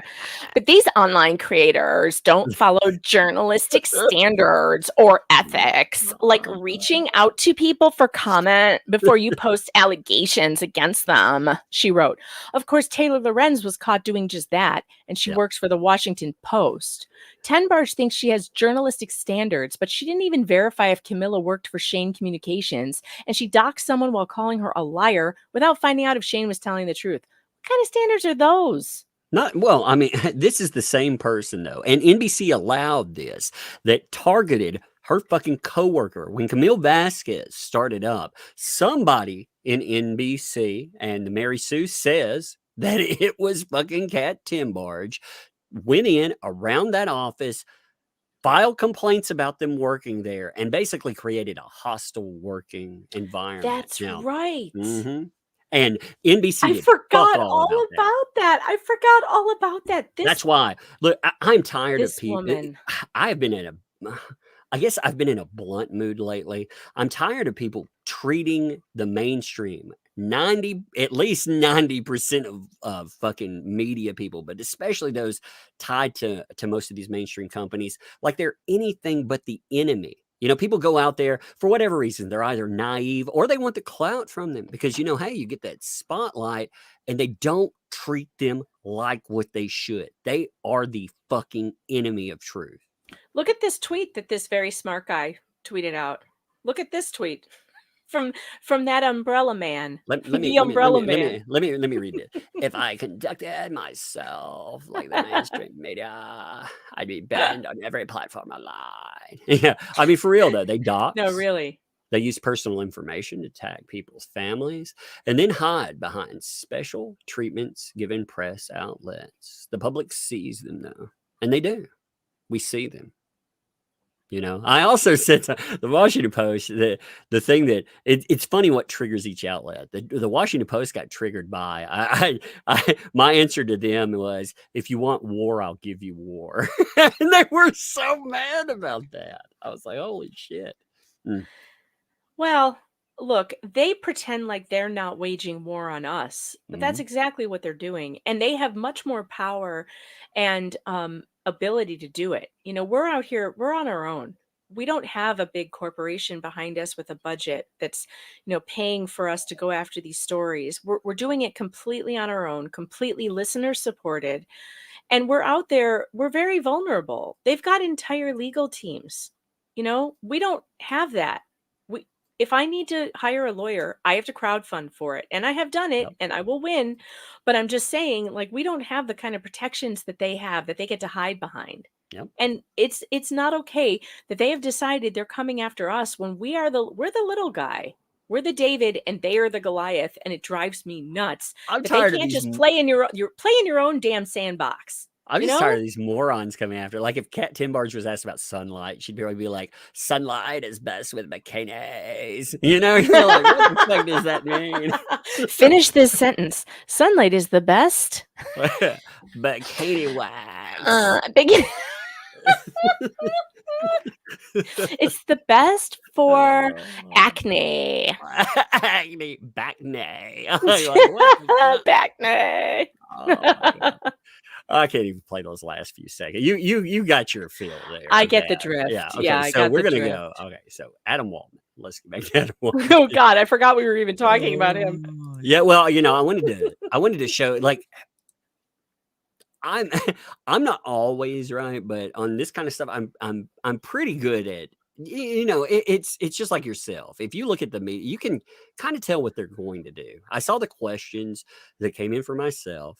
I saw the press junket that Tortoise Media did, and I was like, they're definitely not only coming after Waldman, but this is politically facing. You can see what this thing is going to do. So then he ends up starting to dump the messages here. Now he doesn't dump the whole question, but let me read some of this. Okay, this is the first portion of an email. I'm going to guess that he sent Waldman many tries because that seems to be his MO. You know, if you don't answer him, he starts bombarding you with stuff. But this is the first one. Dear Mr. Waldman, I hope this email finds you well. My name is Alex Moisturous, and I am, it's the same part as like what you sent me, investigative editor at Tortoise Media in London.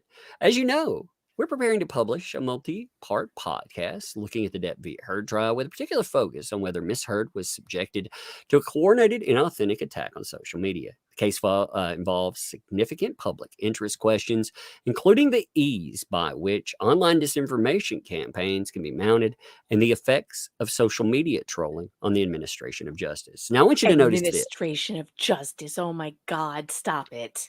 Now, the date here, this gives no time. It's already what it tells you.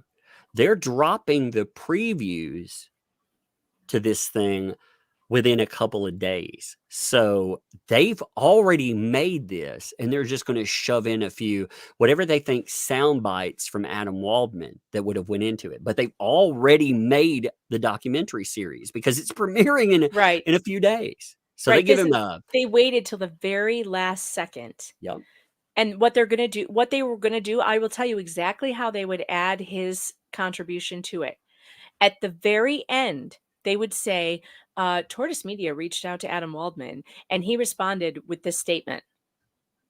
And then they Yeah. would edit it down to be how did they put it? The substance of your response. I wonder if We they will took a sound include clip from me. You know, if the they're like, we substance. we reached out to that umbrella guy, and he responded with a voice clip that said, "Fuck you in the air." You know, I wonder if they would do that. That'd be awesome. Yeah. Oh my God, you could just I've thought about many things to respond to media with, but this guy right here. So here's a question. Do you accept the following comment made by an expert on Russian propaganda? This really rather unheard of character seems to be, we don't know if it's at the center of the web or the side of the web, but part of a very, very, very malign, let's be frank, web of characters who played and continue to play a very active role in subverting Western democracies and furthering Russia's aims. Like I said, fuckers, Oh I my God. told you this is politically Oh my God. facing. No, Tug, you know who these people are? I just figured it out. These are the people who won't buy Russian dressing, Russian salad dressing. These are them. We found them. We found the people who are like egging the businesses of Russian immigrants because they believe the lies of the media. They think that Russian people are somehow our God. enemy. These are how stupid these people are. They won't buy Russian dressing anymore. Oh my God. They had to change the name of Russian salad dressing in order for people to buy it again after all the propaganda that happened. And It's I'm so not making a statement about any of this. I'm just saying, if you don't Yeah. see that there's like a propaganda war on you to make you want to go to war all the time, like I You're don't know what to fucking do for you. blind. You are You're fucking blind. blind. You are. And You look, I you have to know. say, I have to disavow myself from 20 years ago because I fell for that shit. I was like, oh yeah, bomb Iraq. That's a great idea, you know? And now I look back on it and I think, oh my God, I was hypnotized. I Mhm. was completely taken in by the propaganda where I allowed myself to be in favor of murdering people a half a world away that have nothing to do with me. What the hell is my problem? And it's not me, it's them. It's them. They want war all the time. So when you start hearing the war drums banging and they keep telling you that like this big bad thing needs to be taken care of and we have to send our sons and daughters to die for it. Yeah, the first thing you should do is scream bullshit. It's enough. We have to have a boogeyman. I feel like we fell back into the Cold War. You know, it saw the Cold War play out. It's so weird. Saw that shit, you know. It saw the Reagan era stuff. And it was But they're not it even was doing a good job, Tug. No, Like there's no nuclear it's a threat or shadow of anything. it. Yeah. It's like what are we mad about? Well, they created a new, you know, I'm not saying that there isn't a war that goes on with cybersecurity and all that. That's not where I'm going. But the way that they play up the bot idea and stuff, they try to tie this in. This podcast, for example, said the worst threat that we face is online misinformation in the world. The worst threat, not starvation, not nuclear war, none of that. It's online misinformation. Yeah, it's very strange. And the other thing is too is that I'm pretty sure, and I'm totally sure of this. I'm totally sure, and this is the one thing that made me go. I just looked a little bit into, Ukraine, the whole Ukraine thing, and it's like, oh, America signed an agreement that we wouldn't put any NATO countries on Russia's border. Oh, and here we go, reneging on that agreement. Like, sorry, that's where we need to say, okay, bullshit. If you made a promise to somebody, we teach our children, you make a promise to someone, you keep it. You don't get to break a promise and then go, well, now I'm going to get in, I'm going to give, not only I broke the promise, but now I'm going to arm these people on your border and help them fight a war.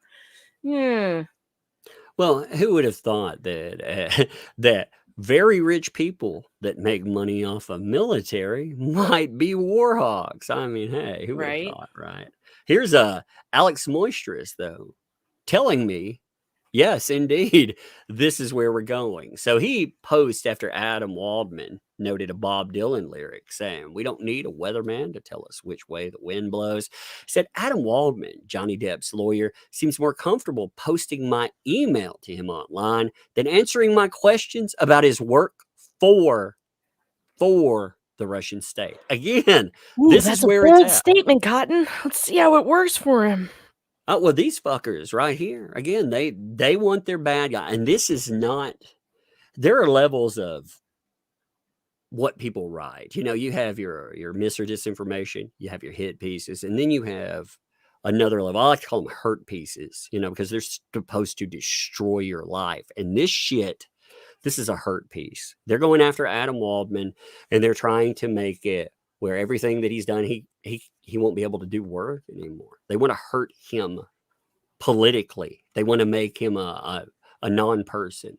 This is the kind of payback level that we're seeing because they are so fucking And when you tie butthurt. somebody to Russian intelligence or Russian working for having Russian contacts, you are signing basically an arrest warrant these days. Like you are setting Adam Waldman up to be the next person sitting in a federal prison without a trial for 3 It's years. McCarthyism again. I mean, we are looking at fucking digital McCarthyism. That's exactly how can anybody not see this is what it is, you know? They And started this with the Russia thing that they were trying to smear Donald Trump and his kids.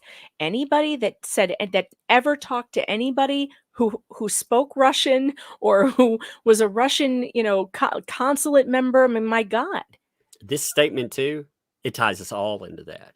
They're not just trying to go after Adam Waldman with that. They're trying to go after people like myself with a label with Russia. That's what that crazy. says. Yeah, it's like, do I sound like a fucking do I sound like somebody that would ever fucking be, you know, I can imagine me southerning it up with a Russian. You know, it's like, wait, what the fuck? Rosalind Duke says, I own a Russian doll. Rosalind, I'm going to confess Oh something my right now. God. One of the stacking dolls. I own 2 of them, and one of them has Russian leaders in it. It's a Russian doll set, and it's got Gorbachev and Khrushchev and Lenin and Stalin all inside. It's the most hilarious thing. I got it from my husband's grandmother. So maybe I'm a Russian asset. I don't know. The Russian stacking doll may be the evidence. It's one of the coolest things. I should post that on Twitter because it's really funny. I'm going to take a picture of it and post it on Twitter. I'm amazed at. I figured this case would fade after a couple of months, but it didn't. I was like, wow, that's really fucked up. And it's continued. Now we're 2 years right on it. We're going into 2 years after a decision, you know, or with the trial kicking up rather, because you know, it starts up in April. So we're right there. We're a year and 10 months in, and now they have changed the narrative into a political narrative just in time for 2024. So that tells you that they planned this thing to continue right into elections. And again, you know, when you think about it, it's wild. Depp is not a conservative. Like, that's the fucking craziest thing here. He hates Republicans. Yeah. You know, I mean, he made some statements again, you know, not droning this. I don't even really give a fuck, just to be honest. It's a Hollywood I don't either. thing. I hate You know, Republicans but too, though, so it's fine. Yeah. He made I hate all politicians. Yeah, that's where I go. You know, I find politicians, I mean, they're the same thing. It's a uniparty. If you don't see that, I get told all the time that's black-pilled. Well, so be it. I think that's just how the world is, you know? Oh, well, it may be black-pilled, but it's also true. Yeah.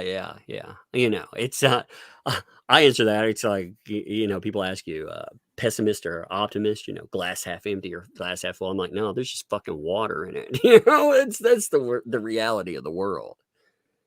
God. I don't know, This is just in time for the election, but how are they spinning Johnny Depp as somehow linked up on the with, side of he hates Trump too? Like, I don't get it. I don't get how they're doing this. I don't. Well, he But of linked up course- with Adam Waldman and somehow Russia, you know? Oh God. I mean, Oh, and I again, think Johnny went to Russia too, didn't he? Yeah. It was him and Amber. That was part of the trial. There were pictures. Weren't they in Russia for something?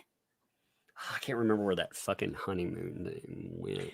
That Man, was my no, brain's that was the tired. boat ride, but they also took a plane Okay. ride to somewhere, I thought, in Russia. And Somebody will tell us in the comments. it was one of the pictures, one or two of the pictures that were used as evidence. Camille Vasquez was railing her on this, like, "Oh, this is the picture where you were in Russia for some event, and you said Was he your on nose tour was then? broken." Was that a I don't tour thing? remember. I They can't were in remember. Moscow. They were in Moscow for Remember. something. So there it is. There it is. Go find that, Moscow. Okay. Alex Moisterous. Go find the Yeah, Moscow they trip. probably did. They're probably gonna have him like with one of those little fucking Russian hats on, doing that weird little dance where you kick up your legs. I don't know what they call that shit. He's gonna be like, "God!" the dance with the open legs. And the funny thing is I know exactly what you're talking about when you you're said kicking that. your legs up. You're like, "Ah!" Yeah. Oh my god. Well, we need to pull up some videos of Russian dances. That'll really trigger Alexi Moisterous if we start playing some Russian music or something. Wouldn't that be I funny? ran across Kat Timbarge's her YouTube, by the way, and it looks like some videos have disappeared. So Oh no, the ASMR. Is the yes. ASMR gone? What are we Please gonna tell me do? that please tell me someone There's archived some of that shit. there's actually so there's articles about Kat Timbarge and her ASMR. If I can find them, she got interviews with it. Yeah. It was No way. Did she have like a big channel? Did she have a lot of followers? no, not at all. So people are writing about this small channel with no followers. Yeah, that makes sense. Yeah. Sure Oh, here it does. is. Okay, so there's a Ricada clip. Oh man, I have to pull up a certain channel to have this on though. Oh no. Yeah, I do want to show this though. I'm gonna just give me a second here. There's a Ricada clip. It's like 4 minutes. I'm just gonna skip to the ASMR part. He doesn't play very much, but it archives it at least. Okay, here we are. Wait 1 second. I can't wait for this. This should be hilarious. Oh no, I saw the whole channel and it was amazing. It was absolutely amazing. Okay, so let's see what's here. I don't even know what's all here, but I Oh can see them. my god! Look at Nick's face. Look at Nick's face. Oh my god! Showing you this. She did it. It's here. It's See, it's ASMR really- Stars Play. See it? Castiel trains you to hunt with the Winchesters role play. ASMR. Look at it. There's a fucking supernatural simp. Oh my god. Here we go. I'm gonna be quiet. Something humans do. Oh my god, I'm gonna die. Probably wondering who I am, why I'm here. Oh, you read the supernatural novels.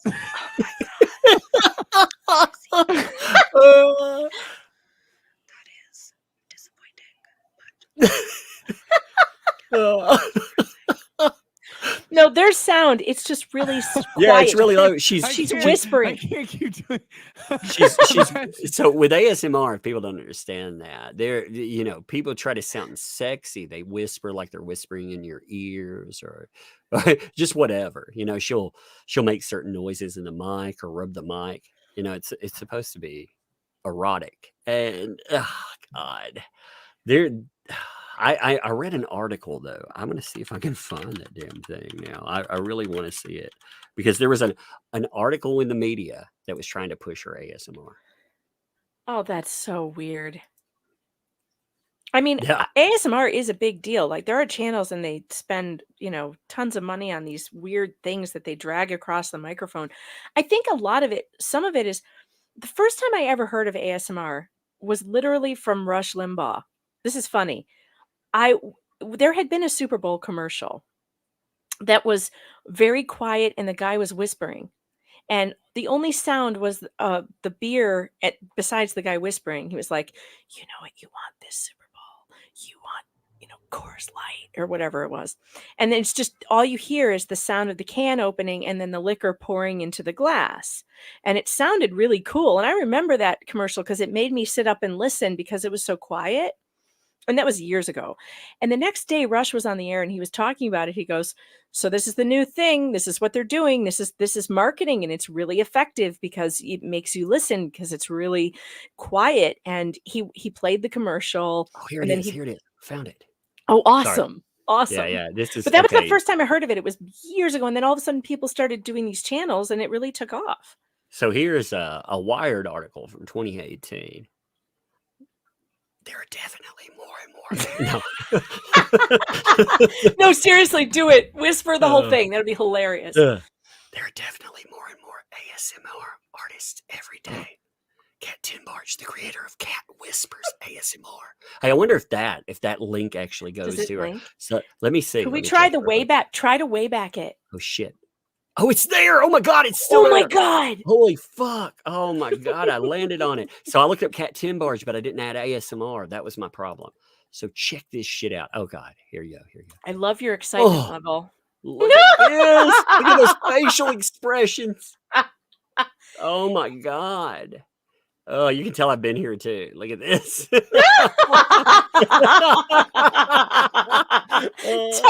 YouTube history is Cat Tinbarge ASMR. When I found this, I was like, this is the most fucking amazing thing I've ever seen. I can't believe it's real. AS magazine reading and ripping whisper. Cutting, folding, page turning.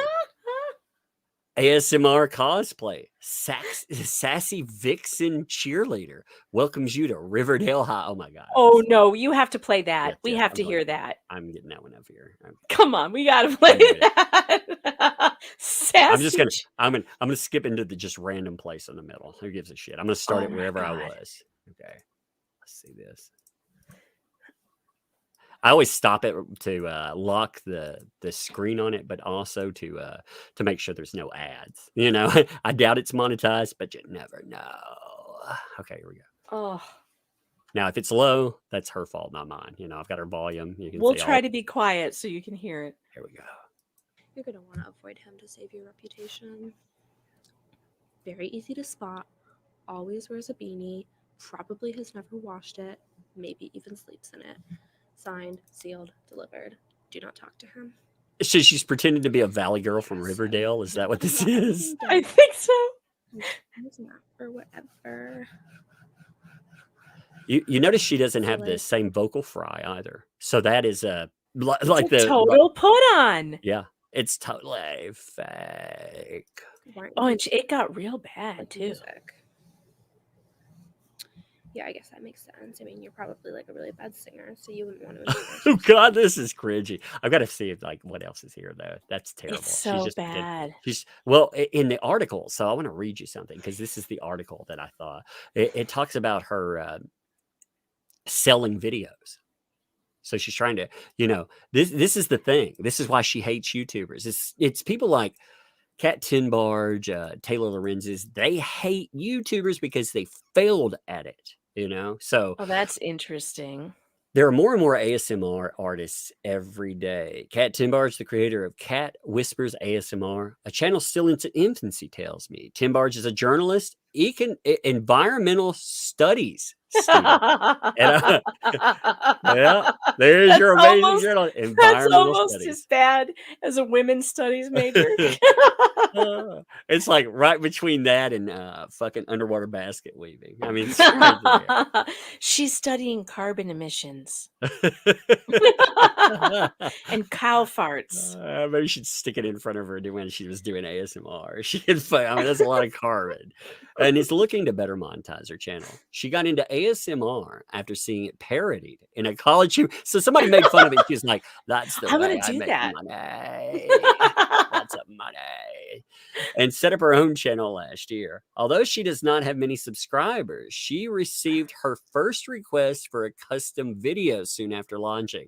It surprised me. She says, I assumed only artists with big followings generated that kind of interest, but I actually found the opposite. Big name YouTubers probably don't have time to make personalized video requests. So let me get this straight. She's taking requests Yeah, to yeah. make She's selling ASMR requests. videos, Yeah, like no, she's selling them. OnlyFans. Yeah, yeah, exactly. She's doing personalized. This is before OnlyFans. Oh my So God, what kind yeah. of requests was she fulfilling? I say probably never happened. You know, you're talking about small channel doing that kind of shit with only a few hundred hits, even after publicly laughing about it. No, no. No, I guarantee you the kind of requests she got were like, rub your feet on the Yeah, microphone, stomp on some spinaches, sit on a cake.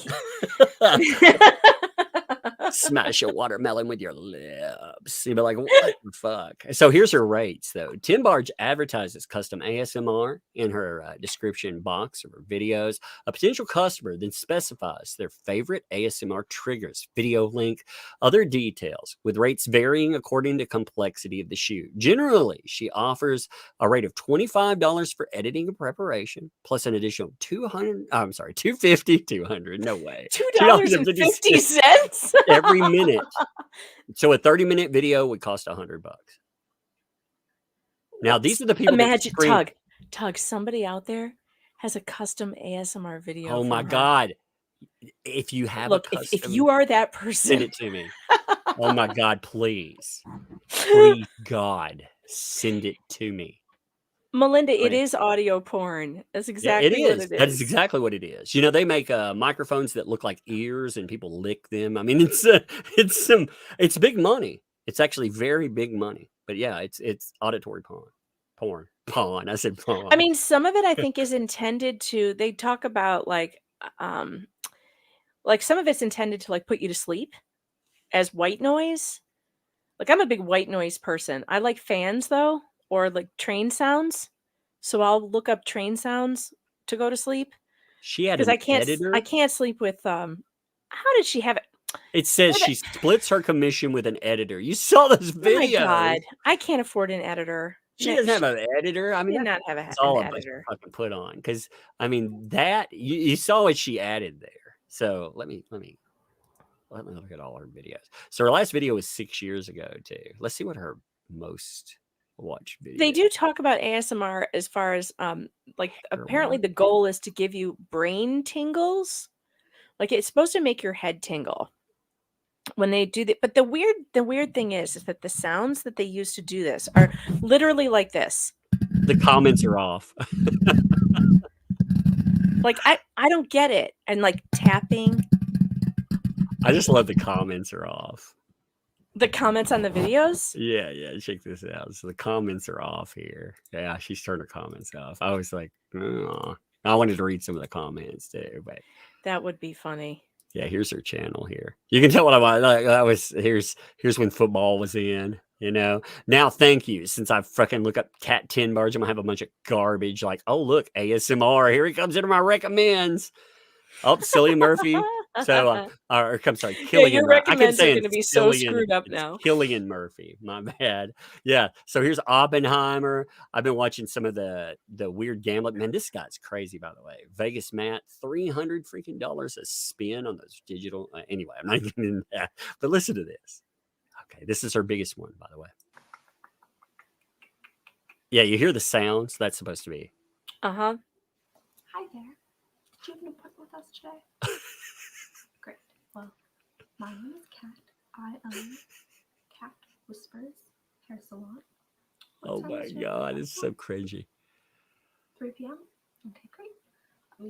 I do think that there's an audience for this for lonely people, like who don't get a lot of conversation. Because some of them I have heard like this, where it's like they'll just take you through an experience of like hair washing and haircut and a blow dryer, and like these sounds are kind of soothing. Like I listened to a few of them. Well, don't to scream see what about, is the deal with this. I'm going to say, don't scream about fucking men objectifying and all of this other bullshit that these people do when they opened up channels trying to sell this experience and then bragged about how they would sell it to people. You can't have it both ways, you know? Yeah, Russell made a good point. He says, I'm thinking lockdowns. I think lockdowns did make this a lot more popular.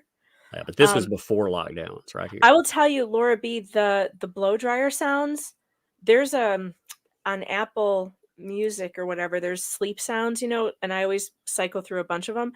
And there was one that was a hair dryer that put me to sleep almost instantly, and it was literally just the sound of a hair dryer.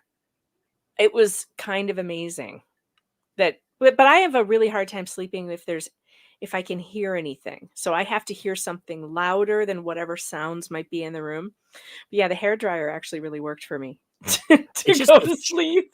You know what's strange is this went from the ASMR failure to becoming an intern. And she was an intern during the Depp stuff and basically took the Amber Heard attacks. She went forward and did so many hit pieces that they gave her a job. How many did she do? Oh God, I have no idea. But you know, she spent all that time. She was part of all of those fucking documentaries. She was also. She said she didn't. You know, she popped up and at first was like, I didn't watch the trial, but. And then, of course, all of that stuff changed. Then she became some kind of fucking expert on all of this and an IPV. Like I said, they can put a word like journalist in front of their names, but at the end of the day, they didn't do their due diligence. They get mad when people like myself go out. We find fucking sources. We find out anything we can. We end up getting exclusives. We outscoop them. But more than that, we break that barrier. You know, they locked down any reporting on the Depp side of things. They would only report it from the Amber Heard lens. And they're pissed off that people didn't, you know, they left that opening there, and they're pissed off that people not only filled it, but they did it well enough that, you know, if you were lying about that stuff, you'd get shouted down. Me, my face isn't on there, so you're not watching me speak. You're watching me point out court documents in your face. You know, people complain about that sometimes because I'd pull up a 56-page court document, and at one time I wouldn't just go through pieces and say, here it is, you can go find it later. I'd read the whole fucking thing. If you go back far enough when I covered cases at first, I just read you the whole damn document, you know, every dry ass line. And not a live stream, that would be a video. Well, I think that it's the weirdest thing to me about Kat Tenbarge and like Taylor Lorenz is that they call them tech reporters. Yeah. And that is it's so dishonest. When you think of a tech reporter, you think of someone who, you know, talks about, you know, I don't know, the newest Apple products. Yeah, my new smartphone. Mm-hmm. An IT person. You know, this is what they call these gossip girls now, who what they do is they report on TikTok videos, and they're calling them tech reporters. They don't even, you know, like the Taylor Lorenzes and the Kat Tenbarges, they don't even report on that. They find the things they don't like and they try to destroy them. They are they're hired by these big companies to ruin or silence people that somehow hit on a truth that they don't like. Yeah, it's true. Yeah. All right, let's we talk got about people in the chat who really want to talk about what the Hales. Yeah, that's what I was saying. I want to talk about the Hales too. You need to tell me all about that. So hit me. Well, I don't know if I can tell you all about it, Oh. but I can try to tell you some of it because I'm still not caught up on it myself. Well, start me at the beginning. If you can. Okay, so DUI guy, Larry Foreman. Now I've been getting contacted for a couple of days now by people saying, you've got to look into this, what the Hales legal situation. And I tried. I went to now what the Hales are they're a huge YouTube channel, a married couple. Yeah, I saw their storage. I saw their storage unit stuff, you know. Yeah. They're treasure hunters. They're a husband and wife, Jeremy and George. Her name is George. And they buy storage units and they resell the items. But they got so big and their channel got so huge, and they have like over 600,000 subscribers, that they started doing a whole lot of charity work. and they started doing like where they would buy storage lockers and return it to the original owner and pay for everything to be restored to them, and that kind of thing, because they're making a killing on YouTube. So they're not trying to make a fortune anymore by doing what they're doing. So they started reaching out to charities. They're a Christian couple. They want to give back to people. They seem like really nice people. And they also find other kinds of treasures. They bought this 70-acre property in Florida in a place called Otter County, Otter County, in this, podunk place in Florida, I guess. And they bought 70 acres. They wanted to snowbird there. So they wanted to spend winters in Florida, and they spend their summers in Ohio, which is their main residence. And they go and spend winters in Florida. But the reason they wanted to buy this property is because they knew that it would be a treasure chest of, like, I don't know, they look for dinosaur stuff, dinosaur bones and whatnot. I don't know about any of this stuff, so I'm going to sound stupid talking about it. But, what do you call them? Fossils and stuff? Yeah, I saw them. So Larry did I thought a good interview. That was He did. I have some clips of it if you want to. Yeah, yeah. I clipped them on YouTube. Let me see if I can give you some clips so you can give kind of a little overview. But yeah, go ahead and I'll find them for you and put them in the private chat. No, I listened to his interview, and they it was crazy because charity is essentially what ended up causing them problems. I mean, that's the wildest thing. People thinking that they have some claim to your money, and it's a very interesting case, but it seems like it's pretty cut and dry on who the wronged or aggrieved party is. But then you have, runaway judge. I mean, it's again, it's something else. I was thinking, man, I want that. Well, and I was trying to figure out what happened, and I went to their channel, and I'm going back, and it's like they're making videos about this for months and months, like daily. Yeah. For 7 months, and I couldn't find the beginning. Well, that was my problem. When I went back, I was like, oh my God, it's a sea of overwhelming. So, it's kind of taken over their channel. What used to be like this, charity channel and like treasure hunting is now focused on this harassment. So they basically moved in next to neighbors from hell. Now, the first clip that I put in the private chat is why Jeremy believes they were targeted by this woman, that they moved into this town where this woman got wind of who they were, and she came up with an evil plot to profit off of them. Yeah, give me 1 second. I'm locking in. I like to maximize. That's why it takes me a minute to. Okay, sorry. I was trying to give you a good yeah, you were like, oh, I gave you the lead in, and you damn it, you're not ready for it. Man, if I was a professional at any of this stuff, Man, that was such a good lead up too. I know. Damn it. Here we go. Let's see. Wait. Oh, no closed captions either. Financial stewardship and gifting is a huge aspect of my DNA in all reality. And so we give to the things that we're passionate about. Well, they saw that as an opportunity to leech on and try and get something from us. So 1.66 acres comes up for sale literally across the street from our 70 acres that had been abandoned for 10 years and was used as the local dump. So the Otter freaks would dump all their garbage on this 1.66 acres. So they came up with this genius idea and scam and con. We're going to go to Otter Creek and we're going to try and get money from Jeremy and George. Yeah, they wanted, she wanted to utilize our fan base for promotion, publicity, and obviously donations, which leads to money. So they wanted a turtle rescue. So they moved from Northport up to Otter Creek. Financial stewardship. Okay, and so this turtle rescue, according to Jeremy, is not real. It was just their scam to kind of get to know them and get in with them. And they invited themselves to this meet and greet that the Hales were having. And when they asked if they could put up a donation box for their turtle rescue, and the Hales said no, because, they don't know anything about this. This is their event for their followers. That's when all hell broke loose. And their neighbor started harassing them constantly. The second clip I just gave you is some of the harassment that they have suffered because of this woman. Don't you start your lead in before I get this Damn started. it, you're still not ready. Yeah, I Good gave him a second Lord. time. A second time I No, tried. man. I swear. You can do it 5,000 times. I'll never You do are it. you could never get hired at NBC, Tug. Actually, I probably could get I could totally get hired there. What are you talking about? Okay, here we go. Let's check this out.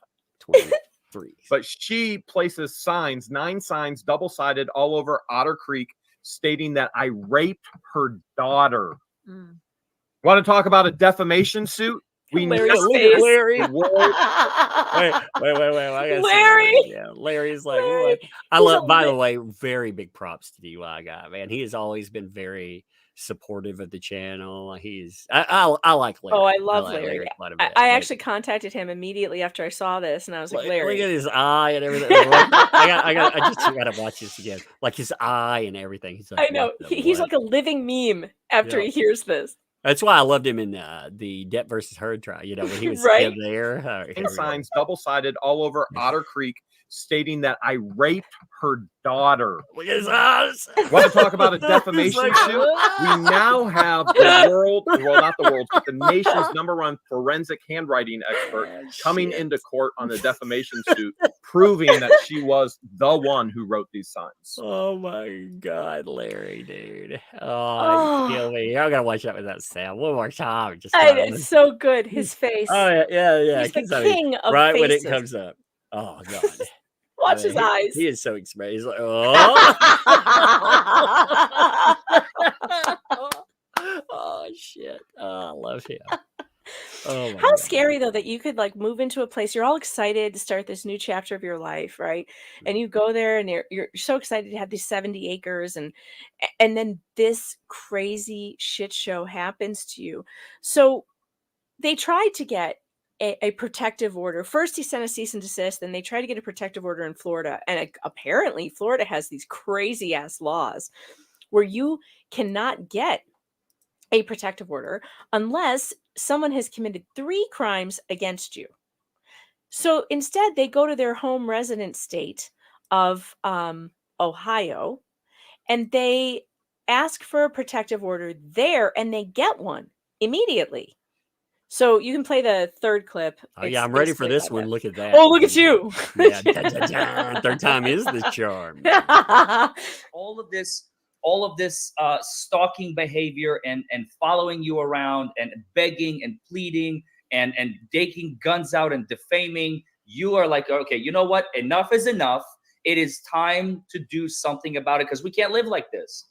When did you first begin taking legal action? And tell us how it happened. The cease and desist. So first in May 2023, we sent a cease and desist. So we started with a cease and desist. They completely ignored it. That only heightened their activity. So we went back to Ohio for the winter and, for the summer. We winter in Florida. And then when she contacted our mayor of our tiny village there, we went, all right, this is out of control. And we had already attempted to get injunctions in Florida. We were told that there has to be 2 documented crimes and then a 3rd crime committed against you by that person to get an injunction in Florida. All of this. That is crazy. It's like insane. Oh my God. So It's insane.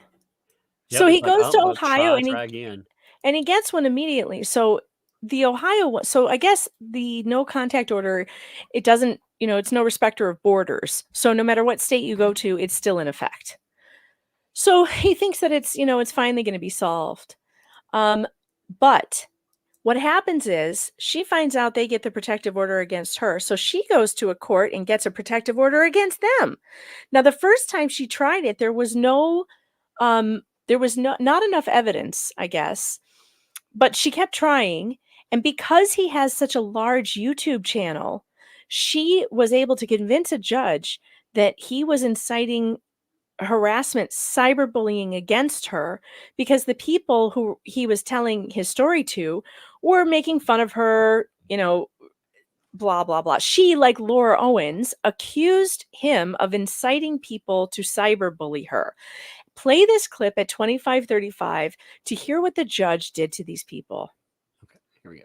Victim So here's what Judge DeThomasis has claimed. The new cyber stalking laws say that if you cause direct or indirect contact, okay? So in other words, what Judge Craig DeThomasis is saying, if anybody who watches our videos, which is for accountability and sharing the truth of what this child is going through, what this town is going through, if anybody watches that and then contacts them and says anything, I'm liable. We're liable for what somebody else says or does. In That's other words, insanity. I hope you get this, Larry, because if anybody watches this right now and they're watching the DUI guy, right?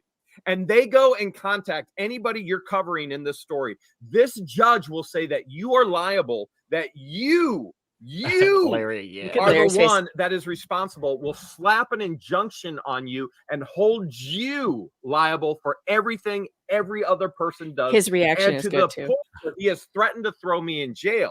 Okay.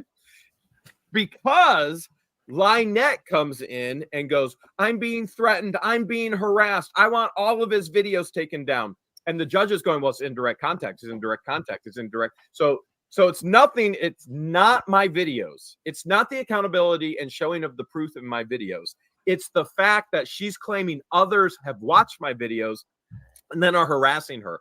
But the judge still said there's not enough evidence until she went and wrote out another argument stating that my lawyer tried to pay her off to make this whole injunction hearing go away. And at that point, he slapped a temporary injunction on me. He took away my freedom of speech. He said I could not say her name, use her image, video her anywhere. And anybody who was associated with me, which would be all the viewers, 309 million views so far. If anybody stated her name, used her picture, took video of her, I would be held in criminal charges. Okay, pause. I'm sorry. I'm about to have a conniption here, Jeremy. I think my brain is having a meltdown because this judge is so rogue. Here's why I'm saying these things. Okay, let me just give you my. I'm not a First Amendment lawyer, by the way, for the record. I got sued by a police officer one time, a cop here in town, whom I accused of planting evidence because I had the video to show it, and I shared the video, and I said, "You be the judge. What do you think happened?" You know. And in order to make it like digestible, I cut out the fat and I made it a nice little video. Well, I was accused of, a defamation, of course, a slander. So I'm very, very familiar with this concept, very intimately familiar with this concept, if one might say. Wow, the Hales are in the chat. And I was. Hey, props to you, by the way. Yeah, I'm curious about this. I'm actually very curious about your case. And it's good that this was a very good interview. Like I sat down with it. I listened to it Thank while I was God they walking did this, because Yeah, I tried and- to look and see what was going on, and I was like, "There's too Yeah, I many videos. couldn't- I I don't couldn't have find the 7 beginning. months to do this." Well, I didn't understand this case, and props to May. Again, May was like, "Yo, did you see this interview? This is crazy." So I watched it like 4 a.m. while I was walking this morning. I was listening and watching it, and I couldn't believe. I can believe what happens, but you're the aggrieved party, and this shit gets flipped over. Why? Because so again, you need a platform. You want to talk about stuff. I mean, you are welcome to. Here's a crazy thing, Tug. Listen to this. So I'm planning to have Larry on with me and the Hales, and we're going to watch one of these hearings together because I'm dying to hear Larry's reaction to this, some of the stuff the judge is doing. And I'm also going to try and write an article about this for PJ Media. But as a journalist, I would always reach out to the other side because I want to give them the opportunity. I would want to give someone the opportunity to be like, okay, this is my side of the story, right? That's what I'm supposed to do. Yeah, but you can't But because you're get this, causing problems. if I do that, she could take my press inquiry to the judge who has decided that anyone who reaches out to her because what they heard on his channel, he can be held then responsible and thrown in jail. So she has actually, this is now affecting my First Amendment rights as a journalist to do my job, this judge. I can't even, listen, Jeremy, if you're in the chat, Can you please send me did the judge actually make an order that says this? Because I'm dying to see the order. I looked up the law, by the way, in Florida, and I did find some language. It didn't say indirect. What it said was, in the context of cyber stalking. Okay, wait, where is it? Where's the law? It says cause to be communicated. So if anybody causes something to be communicated, and that can be taken so many different ways. But when I looked up, like, what is the context of cause to be communicated, these harassing messages, in no way did it indicate that a third party could be held responsible. In every case, it said the perpetrator intentionally initiates. The perpetrator does this content. The perpetrator sends the messages. There is no context that says a third party can be held responsible. I don't know how. I want to see the order, Jeremy. I'm dying to see the order. I can't fathom in my mind how there's so many issues with proof here too. Because okay, if we're talking about Twitter, email, or whatever, man, I can reach out to myself and do this shit. You know what? I could create thousands of freaking I mean, people do that. If you go and you search buying likes, buying comments, whatever. I mean, a few $100s, and sure, it's right there. You know, I actually did videos on that kind of stuff. Even the stupidest person can do this, but they leave a huge paper trail. But I mean, they're not even opening you up for that. That's just nuts, man. See, this is like Laura Owens claiming that Dave Neal should be responsible for some Facebook threat she got against her life. Well, this is what we all have to fight, because ultimately, like you said, it challenges our ability to speak out on anything, you know, and ultimately, if I'm talking about somebody that is being victimized here, that ultimately this judge is saying I'm doing damage to them, that they could be blamed for me looking at this and saying, what the fuck? Exactly. I mean, this is a really important case because it affects everybody on YouTube.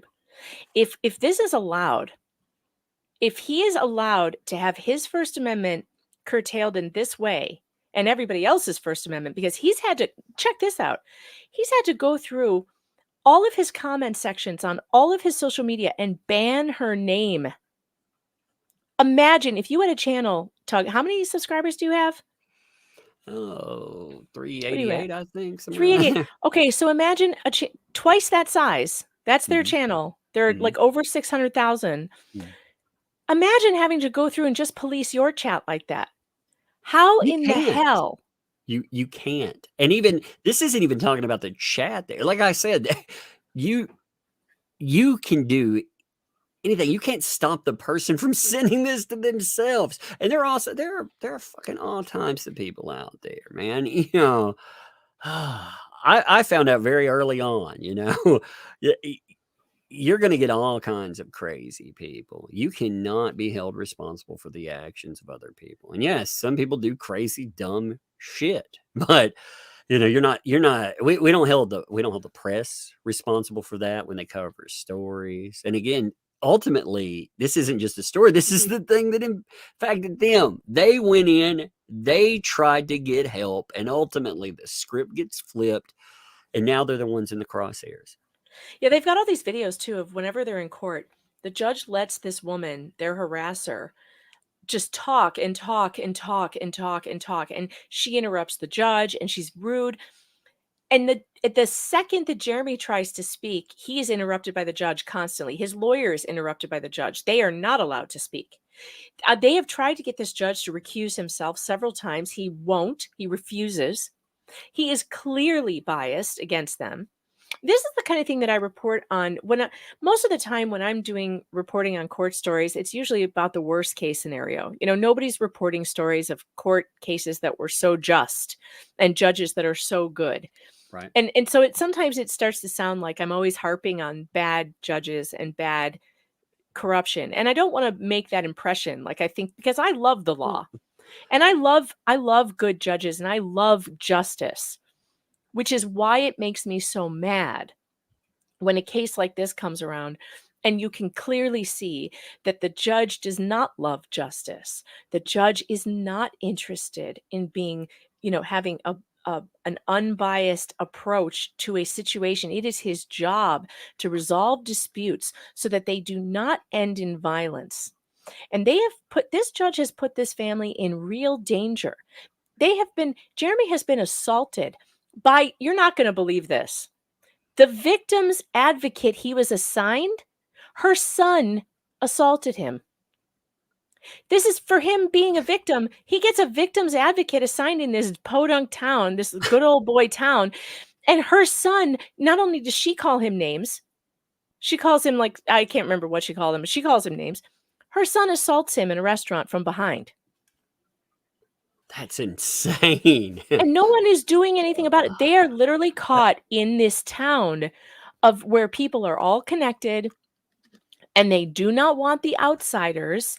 He calls it Otter Creek with 2 Ds. Yeah, because, I saw that. Yeah, I saw that in the background. which is funny. I mean, and he's clearly, not backing down. Mhm. One of the funny things that he's talked about was the fence. He put up a fence, and the neighbor carved a middle finger into it. And so he turned the fence around. He polished it all. He shined it up, and he made it even better. And he pointed it back at his neighbor. And he moved it further onto his property so the guy can't come onto it. And now it's like a photo spot for fans. They can come and take photos with it. That's hilarious. But the other thing they did is, once that neighbor who bought the property across from them, it's like that little 1 acre or 1.6 acre property. When she got the restraining order against him, she actually made it impossible for him to use his own damn driveway. And he can't use the frontage of his property either, because he's required to be, I don't know, 500 feet away from her at all times and her property. So now he can't go on certain parts of his own property No. because it butts up against hers. The way you challenge something like this, the good old boy network, is you put enough eyes on it. You put enough fucking eyes on it, and you get enough outrage about it. Yeah. We that's gotta the only way help. to do it. We gotta help in Yep. this situation, because they are also doing. His wife is so precious. You saw her. She is such a precious lady. I mean, she is a darling girl. She's from Egypt. Her parents are from Egypt. This woman has been spreading. This neighbor has been spreading these horrible rumors, racist rumors about George, and her family being radical Islamists. As far as I know, they're Christians. First of all, there are Christians in Egypt. I don't know if her parents are Christians. I didn't get that far into the story. Hey, wait, just a second. I got a wander. Sure. In case you can't hear us because I have this on headphones, but still, Gotcha. I gotta just give me 1 second. you'll hear her in there with these conversations. It's like, wait a minute. Yeah, I'm trying to fix it. She brought me a toy ice cream scoop, and she's like, "Yeah, I broke it. She knocked the piece off of it, so I got to dad that thing back together." Daddy's got to fix Here. that. Yeah, go take it to your kitchen and play with your kitchen for a little while. Love you. Hey, love you. Yeah. For 1 minute, yeah, get off the screen, okay? I will get off the stream in a little bit. Yeah. She Her said, little full voice. yeah, Is she so said, cute. a few minutes, you got to get off that stream. I was like, all right. Oh, 5 minutes now? Thank you. If you knew how to tell time. 2 minutes, then. Oh, 2 minutes. Yeah. If you knew how to tell time, that would mean something. Thank you. Love you. Can I tell time? Can I get a love you? Can I get a love you? Okay, love you. Thank you. All right. Go play for a few minutes. I'll tell you. All right. So cute. Yeah, she's like 5 minutes, and she held up 6 fingers. 5 minutes, you're right there. All right, we're back. But man, these little small towns, like I never wanted to think that, the charges of racism and stuff were really all that true, And then you hear stuff like this, and it's like, wow, that is so over the top and uncalled for. Stop yeah. that. Stop that right now. Oh yeah, He's small telling towns. people that her relatives are radical extremist Muslims, basically saying they're terrorists. You have no. Oh man. So I used to drive through Cottontown, Tennessee. It's like it sounds. If you're like, man, it's it's one of those places with a sign, that talks about, well, it uses specific wording. Let's just say it has a certain N word, and it's like, don't let the sun set on your back. Are you And serious? yeah, they used to have a sign that was parked right out there in Cottontown, Tennessee, Jeez. and I was like, my God. And we, and of course they hate every, we would go through there. We'd have, like, if you had long hair or anything like, they hate you too. They hate everybody. Hippies. Yeah, Yeah. and they wouldn't sell you gas. They wouldn't do Wow. anything. Yeah, it was the craziest fucking place. I'm glad I'm never. So yeah, you get a lot of these small towns where they would they would do terrible things probably to you. And these kind of accusations, I'm not surprised at all. You know, I moved to a really small town in rural New York without knowing anything about it. I'm very lucky that my neighbors are all super nice people. But I will always be the outsider here. Everybody here grew up with one another. They all went to high school together. They were babies together. They met their husbands or wives in elementary school. I am not, I don't, people don't invite me to things. My kids are the oddballs out. And it's because we're not from here and they treat you differently these small towns that are like super connected. It's not that they're not nice here. Thank God I don't have that situation going on. They're very nice, but I'm not going to be part of the group, Yeah, which you'll is fine. always be an odd person out. Mhm. I don't want to be part of the group, so it works Right. out. I'm not raring to be part of anybody's group. I'll tell you that much right now. Yeah, I And mean, if I we live in wanted to be part of the group, I would have to do things like give up all of my free time to volunteer at these various things they want you to volunteer at. And I'm not willing to do that because I don't have the time. So I'm just always going to be on the outside. But thank God I don't have this kind of situation going on. Yeah, that's a much different, being an outsider versus being targeted because you're, oh God. But I can see how it would happen. I can see how in a certain situation that's more volatile, maybe New York people are a little different. They more keep to themselves. I guess that's my experience anyway. They're not really up in your business all the time. Where it seems like in this county in Florida, they were in his business from day one. Yeah, man, you're down in the South, baby. That's that's our bread and butter. Like Florida, it's close enough. Anything. It's funny, like when you talk about South, people are like Texas. It's like, no, here, and Florida and stuff, they call that the West. This is the South. And in the South, yeah, people get all up in your shit and they have close communities. And just like this, check this out, by the way, while we're talking. Check it out. Mother Oh no, shut up. Look at that. Wait, Tug's I had- twin. oh my God. Oh my Look at God. that. That is the Those people. greatest thing Yeah. ever. I have to Get you leave on it up. Tugger Lot. I have to take a screenshot. Hold on. My locals crew has to see this. If they're probably all sleeping right now, but I'm going to put this in locals. Yeah, They you're are going to welcome to die. make plenty of them. I will use them. I'll put them on avatars. You better believe it. So, Oh, that's so funny. oh, I love it. That'll end up on my. Look at that. Mother Blue Bubble, you Tugger. even got the. Oh, The look at that. Oh, that's so good. Oh, Locals already has it. They already have it before I can even put it in there. They're already Oh my posting it. I love it. I love this stuff. I very much appreciate stuff like this. Yeah, I've been getting my locals rolling again. Like I said, I had some real Oh, life Locals stuff is so fun. I enjoy the locals crew. So props over there. I've been posting odds and ends stuff.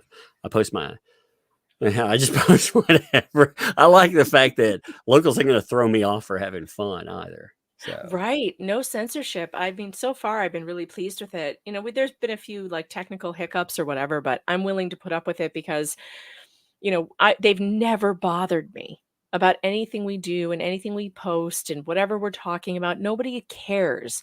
And it's just a great feeling. I have such a great little community over there. We laugh all day long. Absolutely all day long we laugh. So I'm at meganfox.locals.com. I love it over there. If you guys, you can follow me for free if you have a Locals account. If you don't, you should set one up because Tug's on there too. And Locals is fun. yeah, you can have a lot of fun there. You can just cut loose, goof off. But this case makes me mad. This case does. It makes I know, and it definitely needs more eyeballs on it. I hope that we can help somehow get this I judge wrote removed. there. I wasn't sure with getting in touch. I wrote there. Oh, well, actually, I guess they saw my message now. Never mind. So I wrote them about it. I told them I had some questions on it. I generally wanted to catch up. It's good with the Larry intro was really good. I wanted some standout issues that have happened. Like you were talking about the harassment, like detailing some of the things that had happened in that. I'm curious about more detail. Yeah. Well, apparently, I mean, there's 7 months of it. Yeah. So This is going to take a while to unravel. Mhm. And I hope that we can bring more of it to light. One of the things that I'm pretty good at, though, and I have a pretty long track record of, is making judges resign from either the case they're on, like recuse themselves. As soon as I start writing about them, they usually just like pop off the case. They're like, nope, we're done.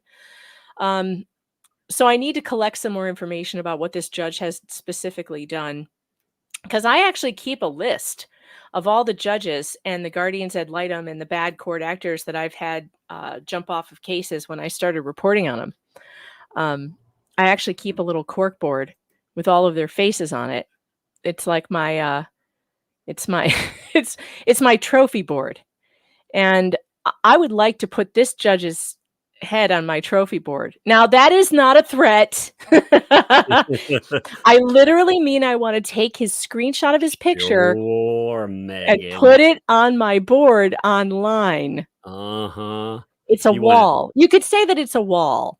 It's a wall of people that go on the wall. The people that go on the wall are the people who've had to go on the wall. Wait, the wall of failure. It's the wall of failure. I put their pictures on it, like the post office, like we were talking about the pedophiles at the post office. It's basically like that. It's like a most wanted. You should have list. been like, I want to add them to my moon bump. You should have been like, I'm just going to add them to my moon bump. You want to It's a cork board. It's a cork board or a wall, And I want to put this judge on it because I think that he has really gone overboard. He's gone. You know what? Here's the thing, Judge, whatever your name is, I can't remember. You've gone too far on this one. Like just let somebody else take a crack at it, because there's a very strong possibility that you've overstepped. Yeah. And it's okay to do that, because we're all human and we get emotional sometimes and we make the wrong choice. But you've made the wrong choice here, and you're failing at your duty as a judge, which is to be unbiased, which is to be an arbiter of truth, to look for the evidence wherever that evidence and wherever it goes. That's what you find out, and you make good, just decisions. You're not doing that in this case. You've let your dislike of the Hales cloud your judgment. So it's time to let somebody else step in. Oh yeah, that's right. His name is DeThomasis, Judge DeThomasis. Time to let somebody else step in, another justice, and give it a crack. Give it a whirl, like Elaine would say. I mean, for real. They if you're going to act like that, it's not like you're shaming them by putting them on a wall of shame. They're shaming themselves. Yes, step aside. If you're not going to look at this through a lens of justice, then let somebody else do it. And I mean, again, and if it bothers people that people talk about this stuff, if it bothers a judge or whomever, it bothers them, well, then maybe you're doing something wrong there. Maybe you should look at your own action. You want to see my wall of recusals? That's actually what I called it. Yep. You want to see it? Okay, let's see if I can share it. There it is. All right, so this is a real thing. This is my wall of recusals and withdrawals. So, oh my God, there's a rat. Oh, that's Sarah Royster. We couldn't find a picture of her, so I had to put one up. Just made her a Yeah, I don't even remember what case that was on, but she stepped down after I started writing about her. We had the entire 21st Circuit Court of St. Louis recuse themselves from a case that I wrote about. The entire court. Look at this, the entire court. Then we had Shannon Moreau. She was a guardian ad litem that she fucked around and found out. She got thrown off the case by a judge. We had Judge Mark Pryor. He stepped down. He recused himself the second I started writing about him. Judge Yvonne Cuesta, she was in Miami-Dade. She stepped down after I wrote about her. She got off the case. Judge Michael Burton, he was the Chief Justice of the 21st Circuit Court. He resigned in disgrace when I published his emails, because I found emails that he was colluding with guardians ad litem in his court, and he was colluding against litigants in his own court. He had to resign in disgrace. Look at this. Here's another one. Judge Christina Keem, she recused herself. Judge Nicole Zellweger, she recused herself after I wrote about her. Oh, we've got a lot of judges on here. So Judge DeThomasis, you might want to just recuse yourself now and save me the trouble. Save me the trouble of having to write about you and embarrass you and put a Google result on your name and put you on this wall, because I will put you on the wall. Like, there's just no doubt about it. You'll get up there too. Look, these people right here, Sarah Marlar, Sigrid Manis, these lawyers, they recused themselves from the case. They stepped down and got off the cases they were representing the day after I sent them a press inquiry. The very next day. Carrie Smith, same thing, same case, another lawyer stepped down. Right here, Jennifer Williams, same lawyer, same case, stepped down. Second, they couldn't take it. So I'm just saying, you got my interest, Judge. And I don't know Indeed. Well, you know, I don't I'm know if glad you to want it.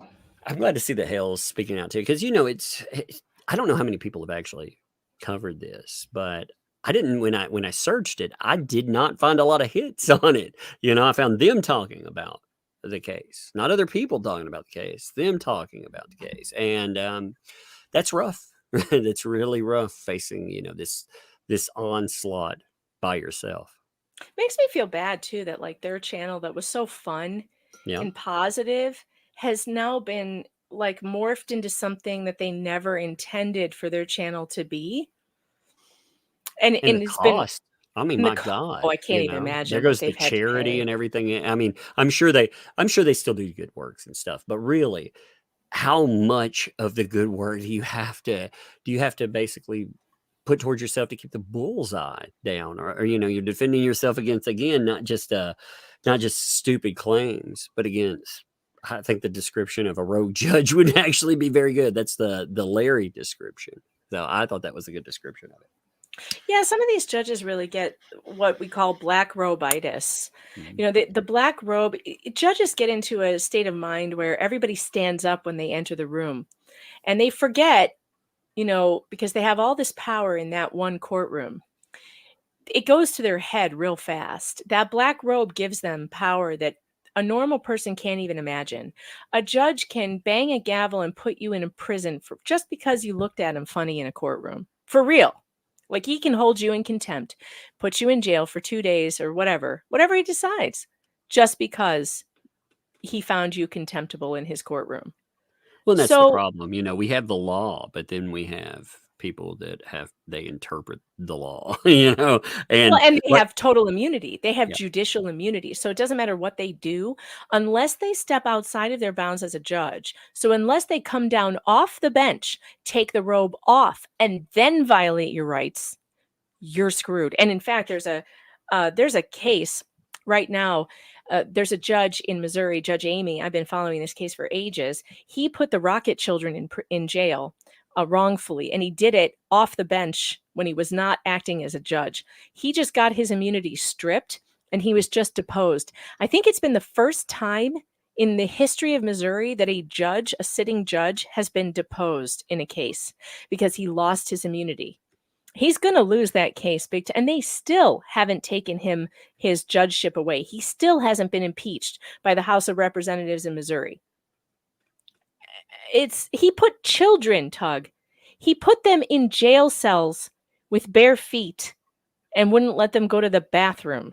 I mean, because they didn't want to go live with their mother.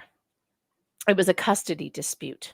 And they were teenagers. Like, you can't force a 14-year-old to live with a parent they don't want to live with. It's kind of known from 12. Yeah, At 12, 12. you're supposed to get this, and even it depends on allegations. Even before that, supposedly, the law is supposed to take all of that into account. Supposedly. So, I mean, it's very rare, very rare. Yeah, the judge in West Virginia who lost immunity, that was hilarious. She left her courtroom, drove to the defendant's house, and did a warrantless search of his house because his ex-wife said that he had some of her things. The judge herself walked into his house with sheriffs. What? Oh yeah, with sheriffs, and he was filming her, and she said, he said, "Do you have a warrant?" And she said, "I don't need a warrant." Oh yeah, you do. She lost her immunity for that. You should see the video of it. You would absolutely die. There's a guy, the lawyer that's fighting that case. He actually has a YouTube channel, but I can't remember his name right now. But it's a very famous case.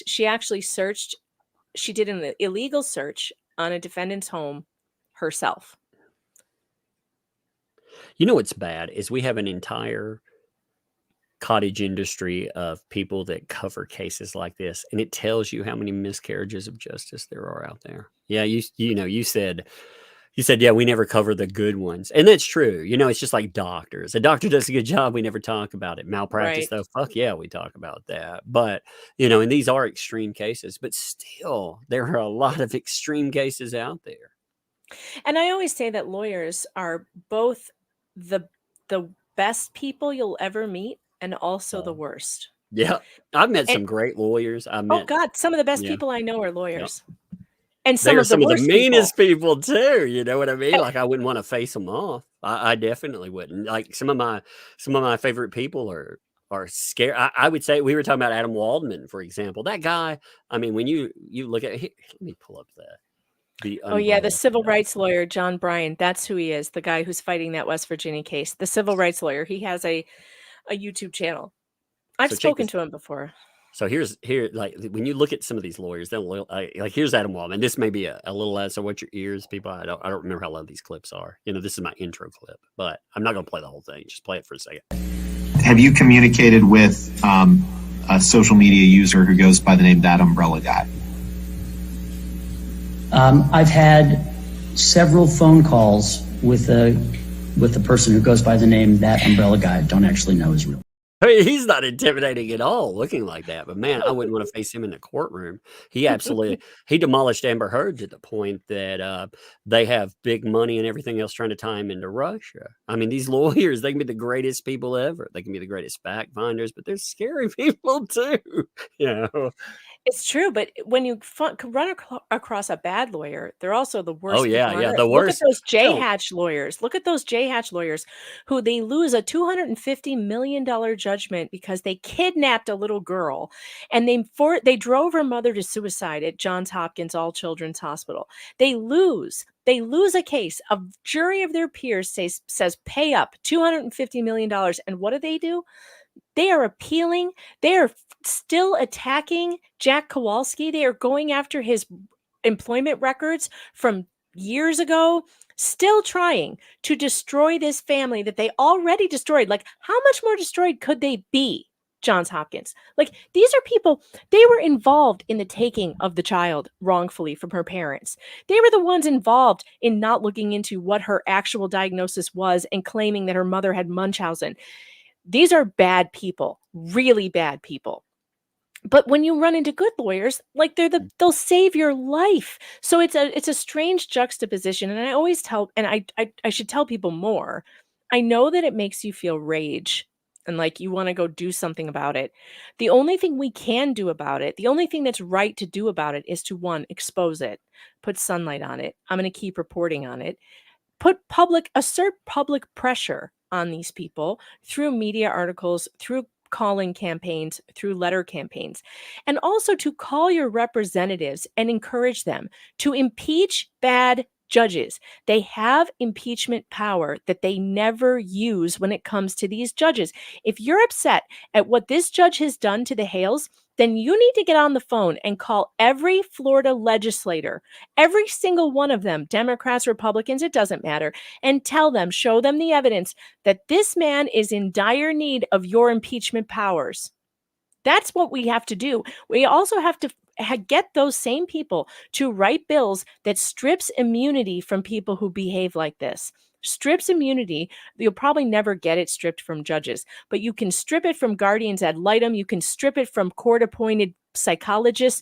They get judicial immunity. If they're appointed by the judge to, evaluate your custody case, they get immunity. We need to get our legislators to recognize and write bills that strip their immunity if they violate their code of ethics.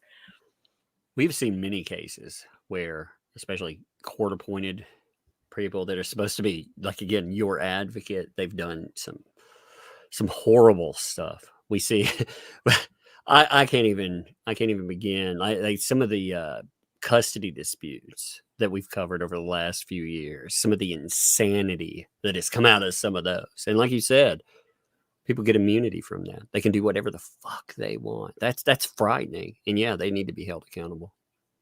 They totally do. And the only way to hold them accountable, though, is to hold our elected representatives accountable Mhm. who have the power to do something about it.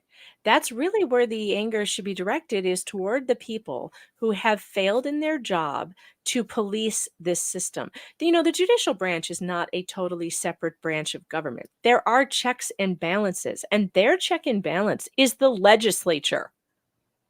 It is the legislature, and the legislature has been sleeping on the job for decades. And that's why I met with legislators in Missouri. I sat across from them in Missouri, and I brought like 10 different parents to them to tell them what had been done to them by this one particular guardian ad litem, Elaine Pudlowski, in St. Louis. And I actually had a Missouri representative, a senator, look me in the face and say, when I told him, you have impeachment powers, he leaned back in his chair and he looked a little befuddled and he said, we've never done that before. And I wanted to come across the table. Like, I really wanted to launch myself across the table and just tackle this guy and be like, throttle him. Why? Why have you never used this power that the Constitution gives you? Why have you been sleeping on the job while your people, your constituents are being, their constitutional rights are being violated by these people in black robes, and you have done nothing about it, and it is really your responsibility. It is not the judiciary's responsibility to police itself. That's not how our system works. And you can't Institutional authority. expect us to do that. Institutional authority is scary anyway. I mean, when you look at, again, we're talking about a different institution, but I was reading up on, this happened about a year ago, but you remember when CPS versus Texas, the state of Texas, popped off? It was like, my God, you're talking about an unchecked governmental institution that was being held. It was so bad that you had judges saying, hey, you will change or else. And CPS itself was held in contempt of court. Wait, I gotta. Yeah. Hey, Dad, I go see a new song. You're gonna- I just want to be alone. It's just my dad. You're gonna play us a song, okay? Okay. She brought a little I guitar. want to be alone. That's my bestie. You want to be alone with your bestie? That's the song, okay? Aw. She wants her daddy. No, she loves the microphone, is what Aw. she don't you? You love the microphone, don't you? Yeah, and Yeah. this thing doesn't work. Yep, exactly. I know this doesn't work. Well, go show the sissy and tell her that you found your own telephone. This is your telephone. Go show her. You show it. I working. But hey, you gotta go upstairs for a little bit, okay? Okay, I love All right. the guitar. All right. Yeah, you can take the guitar with you. It's a That ukulele. little voice. Yeah, take it with you. Grow up You can so play with fast. it. Take it up there and play it. We got her a giant toy kitchen, and she she likes it. We've been cooking in her toy kitchen. We were cooking ice cubes the Aw. other day, and I was like, "Why are we cooking ice cubes?" She was like, "Because they need cooking." I was like, "All right, that makes Okay. sense." Yeah. The chat, somebody in the chat was like, what if this judge comes for you? Because no Florida judge can touch me in New York. But I'll tell you one thing. I don't report on judges in New York. Yeah, that's true. No, I do not. I I've do not. actually, But a Florida judge doesn't have any jurisdiction across state lines. He's just a Florida judge. He doesn't have any reach across the border. Well, at the same time, there would be judges that would have a real problem with that, in your own state. They'd be like, wait a minute, Well, especially because, like, in New York, we actually do have pretty good laws here to protect journalists from stuff like that. I've only had the Missouri court, the 21st Circuit, did reach out to PJ Media when I started reporting on Nicole Zellweger, who was a judge who gave a kid to a man. The kid was saying to her, and there was a recording of it, that he was molesting her. Now, I don't know if that was true or not. I'm just saying that the kid is saying that to her, and she's ignoring her totally. And I reported that, and I was given that recording by somebody, a source who gave it to me. I wasn't in the courtroom. Somebody leaked it to me, and I published it. Well, the Missouri court sent this letter that was supposed to be very intimidating to PJ Media, and they said, you broke our code, 35.74, blah, blah, blah. I read the thing, the attorney sent it to me. I read it. I'm like, that's not a law. Those are court rules. And we're not in Missouri. So tell them to go pound sand. They told us that we had to take down the recording. And I'm like, no, you're in Virginia and California. They're in Missouri. I'm in New York. Tell them to fucking try it. Come at me. Good luck. We never heard from them again. And it's still up to this day. That recording is still up on PJ Media. I know for a fact that judges you can try to reach me over state lines, but you're not gonna. You can try. You can try. It's not gonna work. This is still America. I also don't want to make I've made a lot of hey, you're talking about small town. They're a good small town judge. Our small town here, for example, our law enforcement, they're good. They've done a lot of good stuff. Our judges here are, as far as I've seen, are very fair in what they do. You just get those really tiny, the good old boy clubs and these really bitties, this tiny play like an otter. Come on, it sounds like the middle of nothing. That's how Missouri is. Even though it's St. Louis, it's a total good old boys town. Like my sister is a lawyer. Like some people accuse me of not loving our court system or something. Like I come from a family of lawyers. My career is based around the law and reporting the law. I love the law. Like I love it. But I love people who follow it. If you're going to break the law and you're in a black robe, I hate you more than anybody else. And I'm gonna expose that. Now, my sister works she's in the Annapolis court system. I happen to know some of the judges there because she's worked for them for years. There are some fantastic, fair, wise judges in that system. That unfortunately, the family court system and like the smaller courts, especially family court. Judge Judy had a great quote one time. She was on with Norm Macdonald, and she said, family court judges, the family court system is littered with morons and political hacks. These are sweet, jobs that are given away as political favors. You don't even have to be a lawyer in some of these places to be a family court judge. And that's what she had this great, you guys should look it up on YouTube. It's Norm Macdonald interviews Judge Judy. It's a fantastic interview. And she really rips the cover off of what family court can be like. Now, that doesn't mean that every family court is run like that. I've seen some family court judges do really good things and make good decisions. And then there are others who aren't paying any damn attention at all. And, they're ruining lives. So it makes you appreciate the good ones when you see that. Right? I think that's the good spotlight there too. When we look at the terrible, we actually have an appreciation for the good. It's true. It's true. And I wish that people did want to hear good stories, but it's not like anyone wants to read that. And it's not anything that really, obviously I'm happy when things go well. And if I happen to be covering a case and there's a happy story, or it ends well, I write about that and I praise whoever is doing it. But unfortunately, the people who come to me for help are people who are being railroaded by a system that is not set up to help them. Well, we've seen, again, going back to Depp Heard, we've seen the bad and the good. We saw the bad. The UK stuff was a farce of a trial, fucking farce of a trial. And then when you get into the US system, the judge was very fair about it. The judge was no nonsense, didn't let, there were a lot of things that they ruled against with Depp, but I thought, they were very fair in their approach. Loved her. I loved Penny Ascarati. In fact, so we did readings of sidebars, the Johnny Depp sidebars on Jeff's channels. Yeah. And I was reading the judge's part, and this is an AI conglomeration of my face and Judge Penny's face because I was reading her part, and this makes me laugh so much. But I thought she was a really good judge. I thought she was a fantastic. I thought she was a fantastic judge, and she was very fair, very unbiased, and she balls and strikes. You know who else is a pretty good judge is with the judge in the Kowalski case. I did have some criticism for him because I thought he wasn't hard enough on the defense when they were clearly stepping over lines and being awful. And I think he could have sanctioned him. But other than that, he was trying very hard, and you could tell that he was trying very hard to be right down the middle. If he denied something for the plaintiff, he would deny something for the defense. If he granted something for the plaintiff, he would grant something for the defense.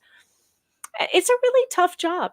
It is a really hard job. And I can see how a person who maybe doesn't have a great temperament to be a judge, or who is too emotional and lets their emotions get away with them, could fall into the trap of just believing that they're entitled to do whatever they want instead of making hard decisions. They're going the easy route.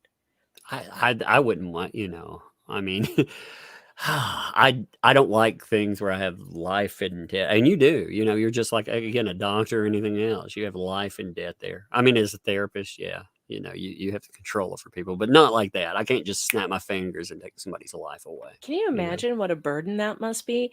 I mean, If you take it seriously, yeah, it's a terrible burden, In the Kowalski case, the judge there, Judge Carroll, he showed me very clearly what a good man he is, because we were ribbing him constantly. We were poking fun of him all the time because he had this very silly haircut where he's balding on top, but he keeps this one little tuft of hair in the middle of his head. And we were calling it Hair Island. And Hair Island. And the unicorn judge, and like the tuft of justice, we called him. And I mean, this got a lot of coverage, and it turned out that a bunch of the people in the case were watching our channels and we didn't know it. And so I know that it got back to him because in one of his orders, and he's not a brittle person. A lot of these judges who have this black robitis are very brittle, and they have no sense of humor about themselves, and you can't poke fun at them because they get very upset. Well, Judge Carroll actually wrote in one of his orders as an allegory, as like an example of something he was trying to say.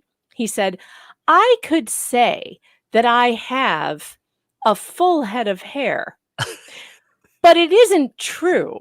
I actually have a small island of hair surrounded by a sea of baldness.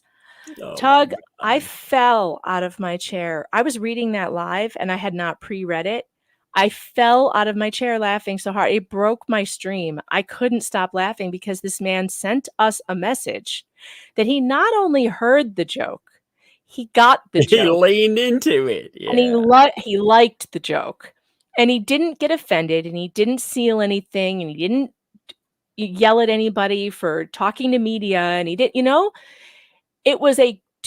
he's really one of the greatest examples that I've seen so far of a judge who took the media attention in stride. He took it with a good sense of humor. He leaned in and he said, this is America. We're allowed to make jokes, though, I mean, in so many cases, you have people that's why a lot of people don't talk about the trials that they're going through. They don't actually say anything about it at all because they're afraid of how that will be perceived by the people in charge. And it does deny you your First Amendment. When you have people that are crazy, that are coming after you, or they're accusing you of shit, and you're just sitting silent, and people are like, oh, why don't you speak up? Well, because you can't. You don't feel like you can. And it's good to find a judge that's not going to attack people for, talking about something, and especially if you're an outside party and you're covering it, somebody doesn't get punished for that. Well, judges they actually have the power to issue gag orders, which I believe are unconstitutional, but they will sometimes do that. You issue them when there is some overarching need, but they're supposed to be, the least restrictive method and not the most. Yeah. Tons of judges abuse this to gag people for just talking to the press. You can't do that. And yet they do it all the time. And so it was just a really refreshing thing for me to watch Judge Carroll get through this totally widely publicized trial with so much media attention and never lose it and go after the First Amendment rights of anybody. Judge Penny Ascarati, same thing. She never went after the First Amendment rights of anybody either. And these judges are very tempted to do that. The one thing that really bothered me in that Depp case, though, was when they, the countersued. They did.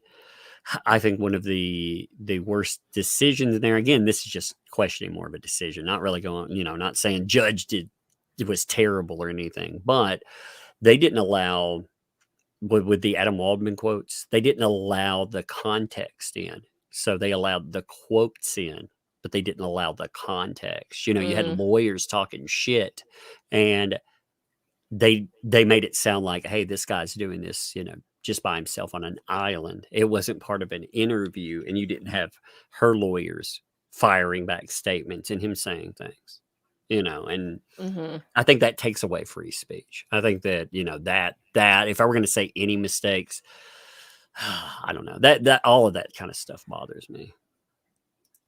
Yeah, and the thing we really need is just for the populace to become very interested in justice. And I think that's really why I run my YouTube channel and why I cover the stories that I do, because I'm deeply interested in justice and how it works and how it doesn't work and how we can fix it. And I truly believe that before you, go crazy and do something stupid, try it the way we're supposed to do it. Go and call your representatives every day if you have to, because it really works. We've done calling campaigns on my channel, my chat. We had a situation, a medical kidnapping in Georgia of the Hernandez children, and they kidnapped a baby at the Children's Hospital of Atlanta, claiming that she had been abused because she had unexplained fractures, and it was very clearly an underlying metabolic problem. It was something else, right? And because the parents were definitely not abusers, there's just no way. The parents were the ones that took the baby into the hospital in the first place. They were there to say, what's wrong with our baby? And showing them pictures of these unexplained bruises, and immediately that terrifies me, by the way, as a parent, going to Right? the like, kids. I remember being a kid, and I broke my arm twice doing stupid things as a kid, doing really stupid things. I fractured my freaking ankle. I broke my leg one time. That wasn't my parents, but if you had the wrong doctor these days, oh yeah, parents going to jail. Well, these child abuse pediatricians like Sally Smith that was involved in the Maya Kowalski kidnapping at Johns Hopkins are unbelievable. To them, every problem is a nail and they're a hammer, Every single thing is child abuse to them. So these child abuse pediatricians in Atlanta, within 2 hours had taken custody of this baby. 2 hours. You can't do metabolic testing in 2 hours. You can't look for underlying causes in 2 hours. You didn't even do your basic research to find out what the problem is. So Spike Cohen at You Are the Power, great organization, great guy. People who are interested in justice and reforming it should really follow Spike. He started a campaign to help reunite this family. I've heard about it from him. My audience did a calling campaign that lasted 5 days. I put together a calling list and some letters to write letters, send faxes, make phone calls to every single person I could find that we could bother in Forsyth County and in Atlanta, the governor's office, the senators. We hammered their offices for 5 days. The very next juvenile court hearing they had, someone, I think it was the DFAX person. Yeah, we were calling DFAX too and sending them letters too. The DFAX person gets up on the stand and says, we received over 500 emails from all around the world. And she was freaked out by it. And the judge was kind of freaked out by it. And guess what the judge found? She found that there was no evidence that the parents had abused this child. And now they're on a path to reunification. And the only reason why that happened is because we shined a big spotlight on it, a huge spotlight of people. And they're now going, holy shit, we're not just getting calls from Georgia, we're getting calls from Australia. That also proves where people, when we're talking about looking at cases, you need to, as an individual, you need to look at the case. You don't need to take my word or anyone else's word. You need to dig into it, because, lawyers by themselves, that they're hired to talk shit about the other party. That's their job, to win. So they're going to do that. But yeah, if you start digging in and you see these miscarriages of justice, you hear somebody talking about it. Hell yeah. You get together, you react the way people should. you make sure that accountability can't be shut down. You remember we were talking about that Fiona Apple thing, the court watch. Oh yeah, she became a court watcher. So cool. Yeah, that it's she correct. did that. She has a series. I've got to go pull this stuff because I've got to show you this. She posted about the wrong reaction, and the media, they talked about it for like a split second, but they did nothing about it. I mean, we're talking about a huge noise with Fiona Apple. She was bored during COVID. So she starts court watching, and one of the cases that comes forward, there was this huge miscarriage of justice just because of it was something procedurally that went wrong, and she and another court watcher ended up pointing this out. The court and the system that was being called out, like I can't remember in New York, I can't remember who controls bonding restrictions, but whatever that system is, they were calling them out specifically. The way that they responded was they shut down the cameras in the courts and they dirtied up the mics so people, they couldn't hear what was going on anymore. They couldn't hold them accountable. And the press didn't pick that story up. They talked about it for like a hot second, and that was it. And it was nasty. It was nasty enough again. Fiona Apple I was like, Fiona Apple? You mean the singer? She's It's really court cool watcher? that she Yeah. did that. And listen, court watching is really important, and it keeps the system honest. And and it's great when you get into, I've done court watching before. I used to go for fun, just on my own as a reporter. I'd sit in court cases. I'd go down to the county court and just wander around and sit down and listen to something for a while, and then I'd get up and go to another one and just see if I found a story. And it's a real pleasure when you run across a good judge who runs their courtroom really well. And that is what you find more often than not. It's not like you go in and you're going to find like corruption immediately, but when it does rear its ugly head, we've got to start putting a stop to this. And people have got to start getting interested in it. I would encourage all of you, if any of you are interested in court watching, there are organizations out there that you can join to be a professional court watcher. Like, you can do that and you can report, and it helps. It really, when judges know that there are court watchers in their courtroom, they always behave better. I know, I've seen it happen. I have had people come to me and be like, this judge has been so awful to me. He never lets me get a word out. He never, he's awful. Could you please just come and watch? So I will. I'll go sit in there and watch. And every time, I swear to God, 9 times out of 10, the hearing will be over and the person will say to me, I have never seen him behave like that. I've never seen him be more well behaved than he was today. Yeah. If they know they're on, if they know they're going to be spotlighted, they definitely know.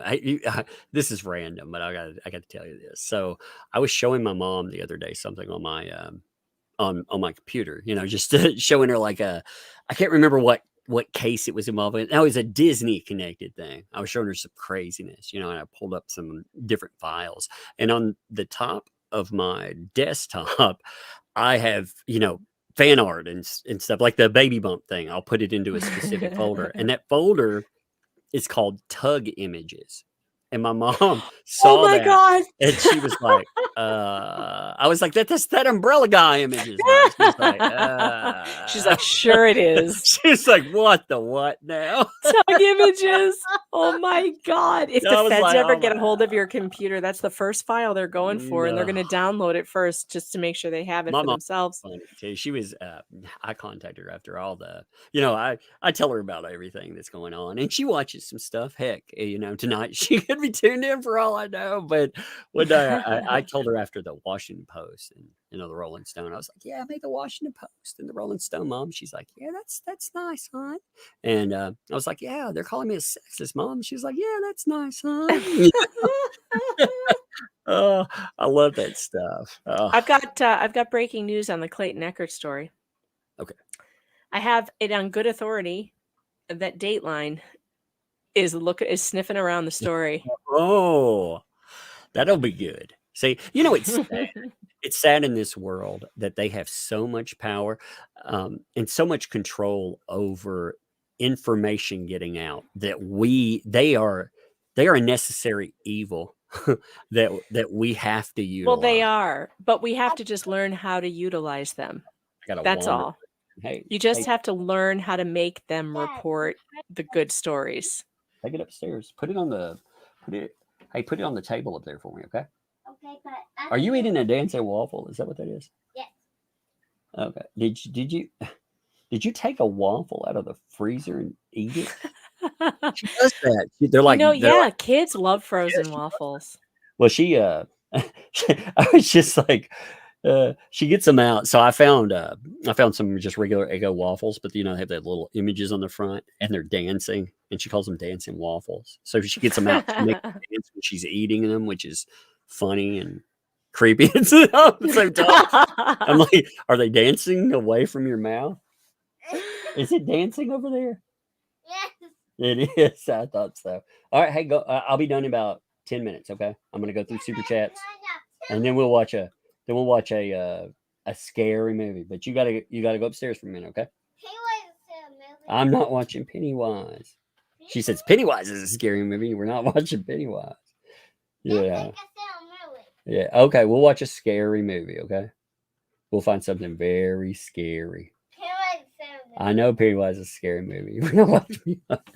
She's so determined to watch. She's like, I'm watching Pennywise. Pennywise is scary. I'm like, we're not watching Pennywise, man.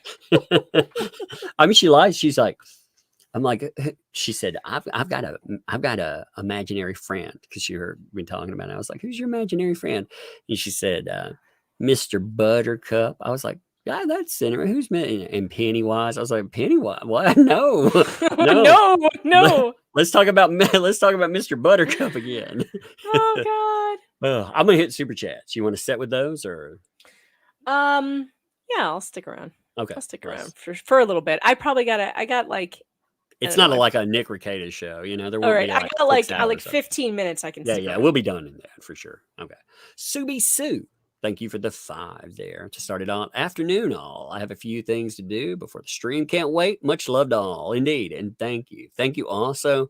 She dropped 2 separate 5 gifted memberships right there. So that's awesome. There's more of them too. I can see. Oh man, I love gifted memberships, by the way, because I think that I don't know a better word for community. I don't like the word community. I hate it too. It's been so bastardized. Yeah, and it says that we have rules, and we can force people out at a whim, and I don't like that. I like though that we're all together with a cause, and I think that makes people feel like they are part.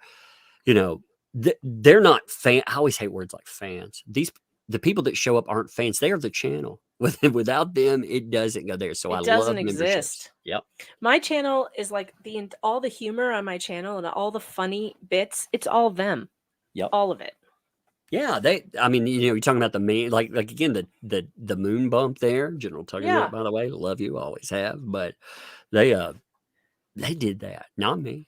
Yeah, isn't it unbelievable? I mean, it it's is. just they're so creative and funny, and like the show is just not like when I try to do recorded videos. Sometimes it feels like something's missing, and what's missing is the chat. Like trying to be entertaining without them is actually difficult for me. I love recorded videos because I throw in like very dry jokes, and sometimes people, I caught myself one day. I'll have to record something again and again, and I messed up saying the word embarrassing once, and I said embarrassing, and I thought that was really funny, so I've kept that. Man, that is embarrassing. Yeah. All right, CBC 10 evening all. Can't wait. Much love to you. Hey, much love returned. Also, thank you too for the $20 super sticker. That is awesome. Appreciate it. Subi Sue. Also, thank you for the additional. There's 2 5 gifted memberships there, so that's 20 gifted memberships from Subi Sue. Thank you. Thank you also. Like I said, I love seeing everybody be able to use emojis and everything else. If you've got a gifted membership, they're emojis. Make sure you use those. Have fun with them. Renee, thank you also for the 5 gifted memberships. Appreciate that. Mark, thanks for the 2. That's just Megan, but talking about you not using your camera, but does your hair look good, Megan? It does look pretty good. I'll tell you that. It's not bad.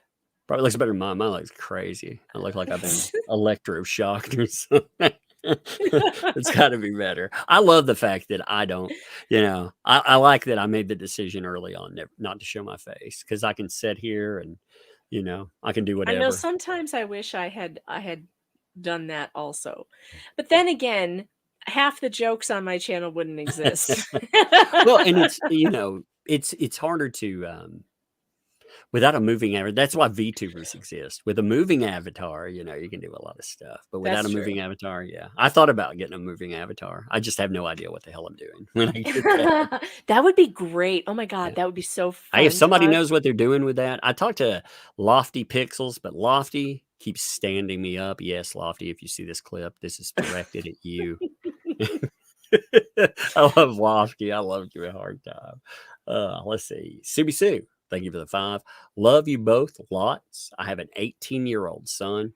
Get an attorney. Yeah, we're talking about the that was the ticket. Yeah. The ticket. Yeah. Cynic in Chief, thanks for the 5. This was the only time Megan had her feet over her head and didn't end up with another kid 9 months later. That is also true. That was for the ice, the slipping on the ice story. Yeah, Yep. that's amazing. That is absolutely the truth. Yep. That is funny. Subi, thank you for the 5. That moisture dude is crazy. He's worse than crazy. So there are some really good, I'm going to call them fact finders out there. You know, there's some people that are very good at digging in, and they found Moisturous. He comes from the media. He worked apparently, according to them, for the Times, aka he was also tied to the Sun, which is Rupert Murdoch. You know, Rupert Murdoch, the Sun. Yeah, they went after Depp. They went after him hard. That was the first lawsuit, and apparently they say that he has ties into DC as well. I'm curious. I'd love to see even more on that, but that would explain a little more of the bot stuff. That would also explain the ties to people like Matthew Barzun.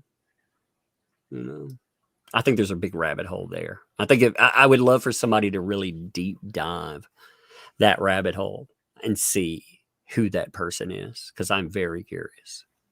I can't wait to hear the podcast and have him drag a Boozy out from whatever hole he's in right now. No, you know he's gonna make an appearance.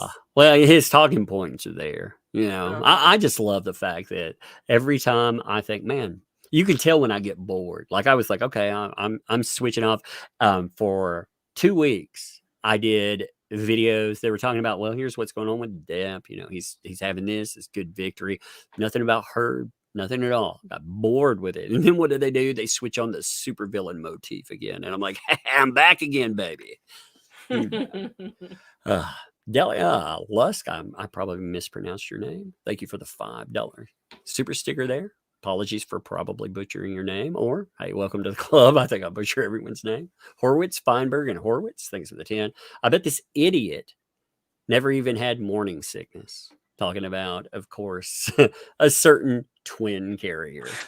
Yeah, she doesn't have to pee either. She can stand for an entire hearing for 2 hours at supposedly 5 months pregnant with twins and guzzling a Monster drink and never has to pee. She doesn't appear to be exhausted which you can't even keep your eyes open when you're pregnant. It's ridiculous. You fall asleep every 5 seconds. Bathroom. This baby's heavy. She doesn't have any of the real symptoms of pregnancy. She's got all this energy. She's up guzzling Monster drinks and typing out pro se motions all day long, writing letters. She's got more energy than anybody on earth. You know, the suck thing about this too, you know how stressful court cases are. I mean, Clayton Echard, these are real life. Like, we tune into them. I can never get this across because I'm guilty of this too. You know, we look at it between the motions, you know, and we turn it off. It doesn't turn off for the people involved. You know, they're minute to minute, second to second. They are buried in this, and it is a horrible way to live. Yep, it is. Cynic in Chief. Thank you for the 2 there. Baby Umbrella Girl is the greatest. She is. She's funny. She, like I said, she knows the mic's on. She knows, she does that with the phone too. Like she could be anywhere in the house and she'll hear the phone ring, and my God, she's just like right there. It's like, where did you come from? You know? Subi Sue, thank you for the additional 10 there. Thank you. Candy for the Umbrella Children. Thank you. They'll definitely love that for sure. Sydney Miles, thank you for the 15 months. Good evening, Tug and Megan. You two are awesome. Thank you. Thank you. Elena Mars, thank you for the 5 gifted memberships with that. Thank you very much for that. Rhea Raya, thanks for the 5. Tortoise, more like turtling. Oh, gross. You can see the head sticking out. Blah. That was a nasty image. Thank you for that. Death's Angel, thank you for the 16 months. AH is facing front, but they cut the photo to look like it's a side view. That's why it looks funny. They're talking about that that image on the podcast that you were talking about. Let's see. Kat, thanks for the 5 gifted memberships there too. Thank you very much for that. K-Rap, thanks for the 5. Rittenhouse was just about guns. This is about media losing their ability to direct how people think. They have lost that ability and they're desperate. Well, I think they're doing this. Again, that was a political trial as well. You know, it was going into social and political themes. This hits social themes.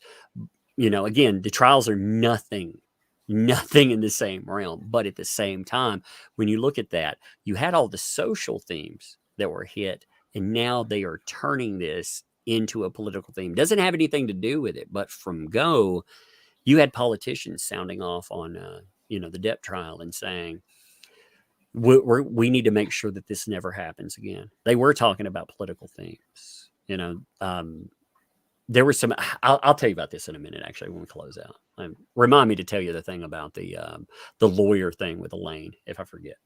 So yeah, it's crazy stuff. So there's anyway. I'm going to get sidetracked otherwise. Tara, thank you for the 5. Amber and Kat can go fillet 1 million alpacas and apologize to the alpacas for being bad at that too. Yeah, indeed. Subi Sue, thank you for that $2 super sticker. Hey, thank you, Subi Sue, too. And thanks for all you people that are here all the time. Folks like Subi Sue here all the time. Thank you. Appreciate you. Die for JD. What's up, Die for JD? Thank you for the 30-month membership. Adam Waldman to be the next Julian Assange. Again, if you look up Waldman's connection with the Julian Assange thing, that's crazy, you know, even to think about that. Subi Sue, thanks for the 10 there. Also, I will never apologize to a turd. Indeed, you know, I'll never apologize for talking about the miscarriage of justice and the decline of their career, the impact of the miscarriage of justice. Never apologize, because why should you? There's nothing wrong there. Heather, thanks for the 2. Maybe she should have used an avatar. Maybe. Sandra D, thank you for the 5 gifted memberships too. Thank you for that. I appreciate, like I said, I appreciate the gifted memberships. I love that connects people directly to the channel. I don't want to, when I say, hey, thank you for that, I can't stress how much those are appreciated. Daily Dysfunction, thanks for the 11 months. Mama Tug, Hale to the Hells in the chat. Yes, by the way, I appreciated them popping up. I don't know. I'm fascinated by this. Anything that catches my attention. I like focusing attention on something. I like to focus my attention on one thing. So that looks pretty interesting. Brock, what's up, Brock, by the way? Thanks for the 8 months. What the hell's in the chat, Tug? Yeah, we noticed that. And I reached out to communicate, and it looks like I reached out to the right place. I was afraid I reached out to the wrong place, hit up the wrong person or something. They'd be like, what the hell, for real? You know. Master Lines, what's up, Master Lines? Thank you for the 10 months. No statement, but plenty of statement in back. Thank you. Nathan, thanks for the 2. Hale's posted a new video today on their page. I'll check that out. Ooh, I gotta watch that. Yeah, on their YouTube. I need to look. Hey, Tug, I gotta run. My daughter's giving me the evil eye. She wants to play her game, and I'm in her way. All right, you get out of here. And hey, we need to set up something on your channel. You want to plug your channel real quick or something? Well, sure. You guys come on over, head over to my YouTube channel. It's linked in the chat somewhere. The mods have been great about putting it in there. But also check out the new podcast, Fox Den Daily. You can download it on Apple Podcasts, Spotify, anywhere you can find a podcast. It should be there. And please go subscribe to it. It really helps. I'm already almost going to be monetized to get some of that corporate cash. Yeah, halfway there in 10 days. So, download. Halfway there. Get your friends to download. Everybody, just download everything that's on there. Make sure that you download. It's pretty funny. It's pretty fun. I mean, it's good because I'm highlighting all these cases on YouTube that we all are interested in, this justice thing. So, check it out and come see me on YouTube. And locals. And locals, right. Thank you. MeganFox.locals.com. Join me over there. All right. Go have fun. Okay, see ya. See ya. Manders, I like having Megan on. I used to not have guests on. And the reason for that isn't, hey, just me. The way I looked at it was me and you guys. You're my guest on here. So when I'm talking about something, if I'm doing a quote unquote solo stream, I don't look at it that way. I look at it as you being my co-host. I like goofing off with Megan Fox, though. I think she's funny, and she very much is interested in getting to the bottom of stuff. Like I don't trust very many. You hear what I say about journalists. I don't mean that for a lot of independent journalists. There are a lot of good independent journalists out there, but I have a very unhealthy look on them on my, when I look at them, it's just automatic scorn. It's hard to get over. And I say that because Megan actually does good work. She goes out, she looks at cases, but she also doesn't just set on them. A lot of people will set on a case. They'll try to make it all about themselves. They won't bring anyone else to it. And what she does is she tells other people, hey, this case, this is something you need to look at. And she'll also try to bring it up to the media. That is very rare. People there are a lot of people. I'm not saying that like an exclusive, like if you have an exclusive, that's fine. But some people would just set on a case. That's why I like people like Dave Neal, for example. Other people are like a DUI guy. Actually, I don't think Larry would care I said this. Larry was also, so Megan Fox was the first person to point out the whole thing with the Hales to me, saying, hey, you need to look into this, Doug. This is crazy. But Larry also was like, yo, by the way, this, you should check that out. Like I said, I appreciate folks like that because you find you can be in things for whatever reason, but I don't feel like there are enough people that are in things that truly, we have large platforms. And I feel like we kind of do have an obligation to try to help people if we can. So anyway, Manders, thanks for 3 months there. This stream has been like getting together with my favorite cousins. Indeed. Thanks for the great time. That's how it should be. If you have a good stream, that's why I like streaming with people like Yellow Flash, for example. Yellow Flash, they're friends. If you stream with people that you enjoy streaming with, then everybody will enjoy that. I think, I see podcasts where people just bring in somebody, for opposition almost so they can argue. Man, I don't want to do that. I don't want to argue with people all day long. I don't want nastiness. I want to have fun. I want to have a point. Bridget, 316. Thanks for the 10 there. Thank you so much for helping. Hey, thank you. Again, at the end of the day, we may have the microphone, but you have the power to make whatever we say go out wherever. Bonnie, thanks for the 5. I have followed What the Hell for many years. I met them a few times. Good Christian people. This should not be happening to them. Don't do rugs. Yeah, for real. Don't do those rugs. That's for sure. Yeah, I know they won't let you type that all in. Yeah. That from what I looked at, again, I have not even begun to look into that case. I'm gonna ask them where they would point at to really start that. If there are forward facing, like public facing, I guess is what I wanted to say, court documents that I can look at and read. I would actually like to sit down and read over. Again, it may be rehashing something to some people, but again, remember when we're looking at it, I want to go through. I like to do my due diligence. I like to see exactly what's there. I don't want to take anyone's word for what the truth is. I want to see it. And they seem like they have something terrible happening to them. And it may be much worse than I can, when I look through it, it not only introduces it, but sometimes it shows me that it's much worse than even I'm conceptualizing. Brock, what's up? Thanks for the 5 there. Awesome live show as usual. Thanks for all you do. Yeah, by the way, let me point something out here. I think that this is messed up. And I've been, I want to point something out just really quickly here. So, Brock here, you've actually had crazy people. I want to show you how some of these nut jobs are out here, just to show you just how crazy some people are. And I call it out, but I don't get to call it out enough, I think. So Brock on Twitter, because of the Depp case, because of talking about that, has picked up a handful. I don't know how many of the real people are there. I'm going to guess 3, maybe 3 real people, but a lot of accounts swarming. What they do over the last few months, they have participated in doxing. They have participated in threats toward children. They have put out their children's pictures. They have made contact with its girlfriend, from what I understood, trying to go out, meddle in custody. I mean, just anything that they could do. They have tried to ruin this person's life.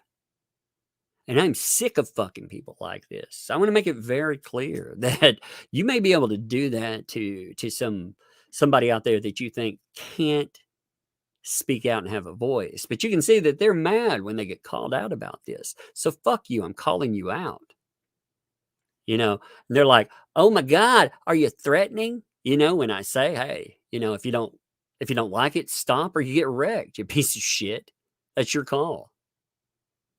They're like, oh my God, that's a threat. No, I'm telling you, you can bully somebody that doesn't have the means to call you out on a large scale, but you don't like it when people point that at you and call you out for these bad deeds. So I'm calling your bad deeds out. And maybe I'll dedicate an entire month to calling you out if I need to, so you can go out there and you can pretend that you're you can pretend you're 100 people, but at the end of the day, you're probably talking 2 or 3 sad little people, a sad little world, simping a domestic abuser and trying to ruin somebody's life because they disagreed with them about a court case. Fuck them, man. I hate people like that. Anyway, I wanted to dedicate that moment to them. Master Lines, what's up, Master Lines, by the way? Thank you for the 5 gifted memberships. Appreciate that. Masterlines, good to see you too. Debbie Joe, thanks for the 11 months. 2 of my favorites. Love this pairing every time. True reality programming. Yeah, I need to do. My schedule is so crazy these days that it's hard for me to get on other channels and do, shows. I can't do them just spur of the moment or anything. And Megan Fox has actually been very good about that too. So props to her, but I need to get on her show too. I want to go on there. I like that.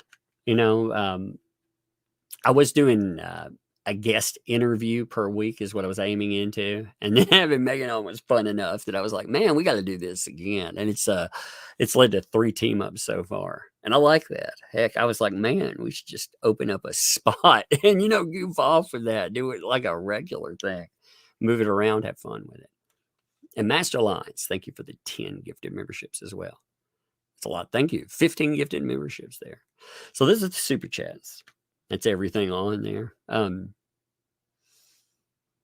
If you have, I'll note this too. If you've been keeping up with the Hale's case and you have a good synopsis or breakdown for what's been going on, like you think, hey, when we're looking at this, if you think that something's being left out when we discuss this, or you think there's a good starting point or whatever, and when we're looking at it, again, mail me.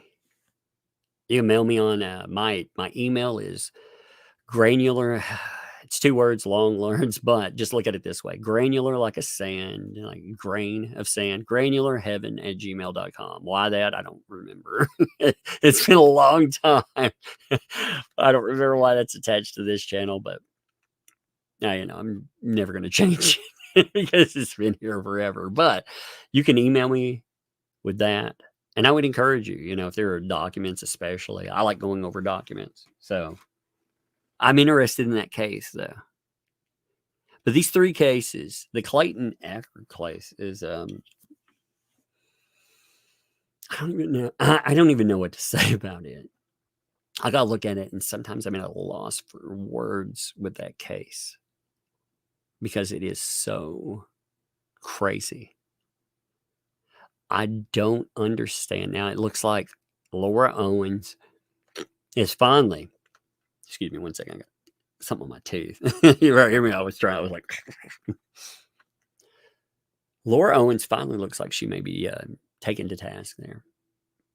She may actually have to prove a few things, and she's going to try to hide behind different moves to make sure that you don't find out the truth of it. But it looks like she's finally getting called this. But the problem is, look at how much money justice takes. I tell you, it's expensive. You end up spending with any type of case. You think you're going to spend $5 or $10 grand? No, fuck no. You're talking most cases nowadays. You're talking $100,000 easy. There's no telling how much money Clayton Echard spent already. He's well into the 6-figure, well into that. I mean, Dave Neal, for his part, it was discussed that he signed something saying, I won't, no harassment, essentially. She ends up dropping. Part of that is, part of that's monetary. Because if somebody with very deep pockets, they take aim at you, you financially, you feel it. It's not just your time, it's your money.